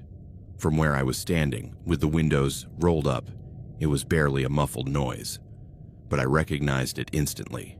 It was the sound of a thud, followed by a muffled scream. A female scream. Then another voice, higher pitched, shrieking. It wasn't words, just a scream of pure terror. The voice of a child. The blood ran cold in my veins. My whole body tensed. There was no longer any doubt. What was happening behind those exposed brick walls and idyllic porch was a nightmare. I opened the van door and got out, crouching down almost instinctively, as if they could see me. I crouched down and ran to a hedge separating two properties, from where I had a side view of the house. Now the sounds were clearer. I could hear the man's deep voice, roaring, although I couldn't make out the words. I could hear crying. And then another blow, dry, horrible. My mind was spinning. What to do? Call the police? Yes, that was the logical thing to do. But what if they arrived too late? Every blow, every scream that pierced the night was like a stab in the heart. I took my cell phone out of my pocket. My hands were shaking so much that I almost dropped it. I dialed 911. 911 operator, what is your emergency? The voice on the other end was calm, professional. Yes, hello, I whispered, feeling ridiculous. I think there's a domestic disturbance. A woman and a child. They're being assaulted. Can you give me the address, please? Yes, it's 1842 Cedar Creek Lane, in the Willow Creek neighborhood. Can you describe what you're seeing or hearing? I can't see anything, I'm outside, but I can hear screaming, hitting. The woman has bruises on her face, I saw them earlier, and I can hear a child crying. Are there any weapons involved? I don't know. I don't think so. But the man is very large. Stay on the line, sir. I'm sending a unit right now. ETA approximately 7 minutes. 7 minutes. 7 minutes could be an eternity. It could be the difference between life and death. I hung up. I couldn't just stand there, hidden behind a hedge, listening to two people being destroyed. I was an accomplice by inaction. I looked around, searching for something, anything I could do. My eyes fell on the porch of the house next door. A terrible, risky idea began to form in my mind. If I could distract him, if I could get him out of the house for even a minute, maybe it would give the woman and child a break. Maybe it would even give them a chance to escape. It was a stupid idea, I knew. But at that moment, the fear of doing nothing was greater than the fear of acting. I picked up a rock from the neighbor's yard. It was heavy and cold in my hand. With my heart in my throat, I approached the Henderson property line. I aimed at one of the front windows, one that appeared to be dark. Holding my breath, I threw the rock. The sound of glass breaking was deafening in the silence of the night, a sharp crack that was surely heard throughout the block. Everything stopped. The screams ceased. The blows were interrupted. I crouched behind the hedge, holding my breath, listening. I heard the front door slam open. "Who's there?" the man's voice roared. "Come out, you coward, I'll kill you." His footsteps echoed on the wooden porch. I heard him go down the steps and walk across the lawn, cursing. He was outside. This was my chance. I crawled behind the hedges, away from him, moving toward the back of the house. Maybe there was a back door. Maybe I could get to them. Every movement was agony. Every crack of a branch under my knees made me shudder. I reached the backyard. It was small, with a lone plastic swing set and a sandbox. A dim light filtered through a screen door. The kitchen door was open. I approached, my heart pounding wildly in my chest. From inside, I could hear faint, broken sobbing, the crying of a child. "Hello?" I called in a whisper, daring to peek through the screen door. "Ma'am, it's the pizza guy. Are you okay?" There was no answer, only the crying. I pushed the screen door, which gave way with a squeak. The kitchen was in darkness. Dirty dishes piled up in the sink, leftovers on the table, and then I saw him. The child. He was curled up in a corner, next to the refrigerator. He was small, no more than 5 or 6 years old. He was wearing superhero pajamas. His face was pale, streaked with tears, and he stared into the living room with eyes wide with terror. "Hey, little one," I said, kneeling down. "Don't be afraid. We're going to get out of here." I reached out my hand, but he didn't move. He just kept staring into the other room. I followed his gaze. The woman was lying on the living room floor next to an overturned sofa. She wasn't moving. Her face was turned toward me, one eye completely closed from swelling, a trickle of dried blood coming from the corner of her mouth. Her breathing was shallow, a slight movement of her chest. "Damn it!" I cursed under my breath. At that moment, I heard the man's voice from the front. "Where are you, Mouse? When I find you—" He was getting closer. I didn't have time. I had to get the child out of there. I got up to run toward him, but at that moment, a huge shadow blocked the light from the kitchen door. "So it's you," the man said. His voice was now a venomous whisper, much more terrifying than his screams. He stood in the doorway, filling it completely. His breathing was heavy, and his eyes burned with murderous rage. In his right hand, he casually held a baseball bat. Time stood still. I was trapped. Between him and me, the child was still curled up, crying silently. "I thought you were gone," he said, stepping inside. The bat swayed slightly. "Sticking your nose where it doesn't belong." The police are on their way," I managed to say, in a voice I didn't recognize as my own. His smile was the most horrible thing I've ever seen. There was no humor, no joy, only cruelty. "Well, then I'll have to hurry," he said. He moved toward me. I backed away, tripped over a chair, and fell backward against the kitchen cabinets. Pain shot through my spine. He loomed over me, a giant of rage and violence. The bat rose. It all happened so fast. A flash of movement, a scream. It wasn't mine. It was the woman's. With superhuman effort, she had crawled across the floor and clung to the man's leg with what little strength she had left. "Run, George," she screamed, her voice hoarse and torn. "Take Liam. Run." Her intervention gave me a fraction of a second, a chance. The man, surprised, turned his anger on her, cursing and trying to shake her off his leg, but she clung on like a wild animal. I looked at the boy, Liam. His eyes were fixed on me. He wasn't crying anymore. He was just watching. I didn't think. I got up off the floor, grabbed the child in my arms, he was surprisingly light, and ran out the back kitchen door like a man possessed. I didn't look back. I heard the man roar with rage. I heard another thud, and then the woman's scream suddenly cut off. I ran across the backyard, jumped a small fence, and landed in the neighbor's backyard. The boy, Liam, clung to my neck, burying his face in my shoulder. He wouldn't stop shaking. I kept running, sprinting between houses, crossing streets with no clear destination, just putting as much distance as possible between us and that house of hell. My lungs burned, my legs felt like jelly, but fear gave me wings. Finally, several blocks away, I stopped at a well-lit corner under a streetlight. I collapsed on the sidewalk, panting, with the boy still clinging to me. He lifted his head. His face was pale, his eyes glassy. "Mommy," he whispered. I didn't know what to say. I could only hold him tighter. That's when I heard the sirens. First one, then another, and another. a chorus of urgency rapidly approaching. They were heading toward Cedar Creek Lane. With the child in my arms, I started running again, this time toward the sound of the sirens. I had to find them. I had to get him to safety. I turned the corner of Cedar Creek Lane just in time to see 2 patrol cars and an ambulance pull up in front of 1842. The officers got out with their guns drawn, cautiously approaching the house. "Here!" I shouted, running toward them. "Here, the boy!" One of the officers turned, alerted by my cries. His face was a mask of professionalism. "What's going on here, son?" he asked while his partner covered the entrance to the house.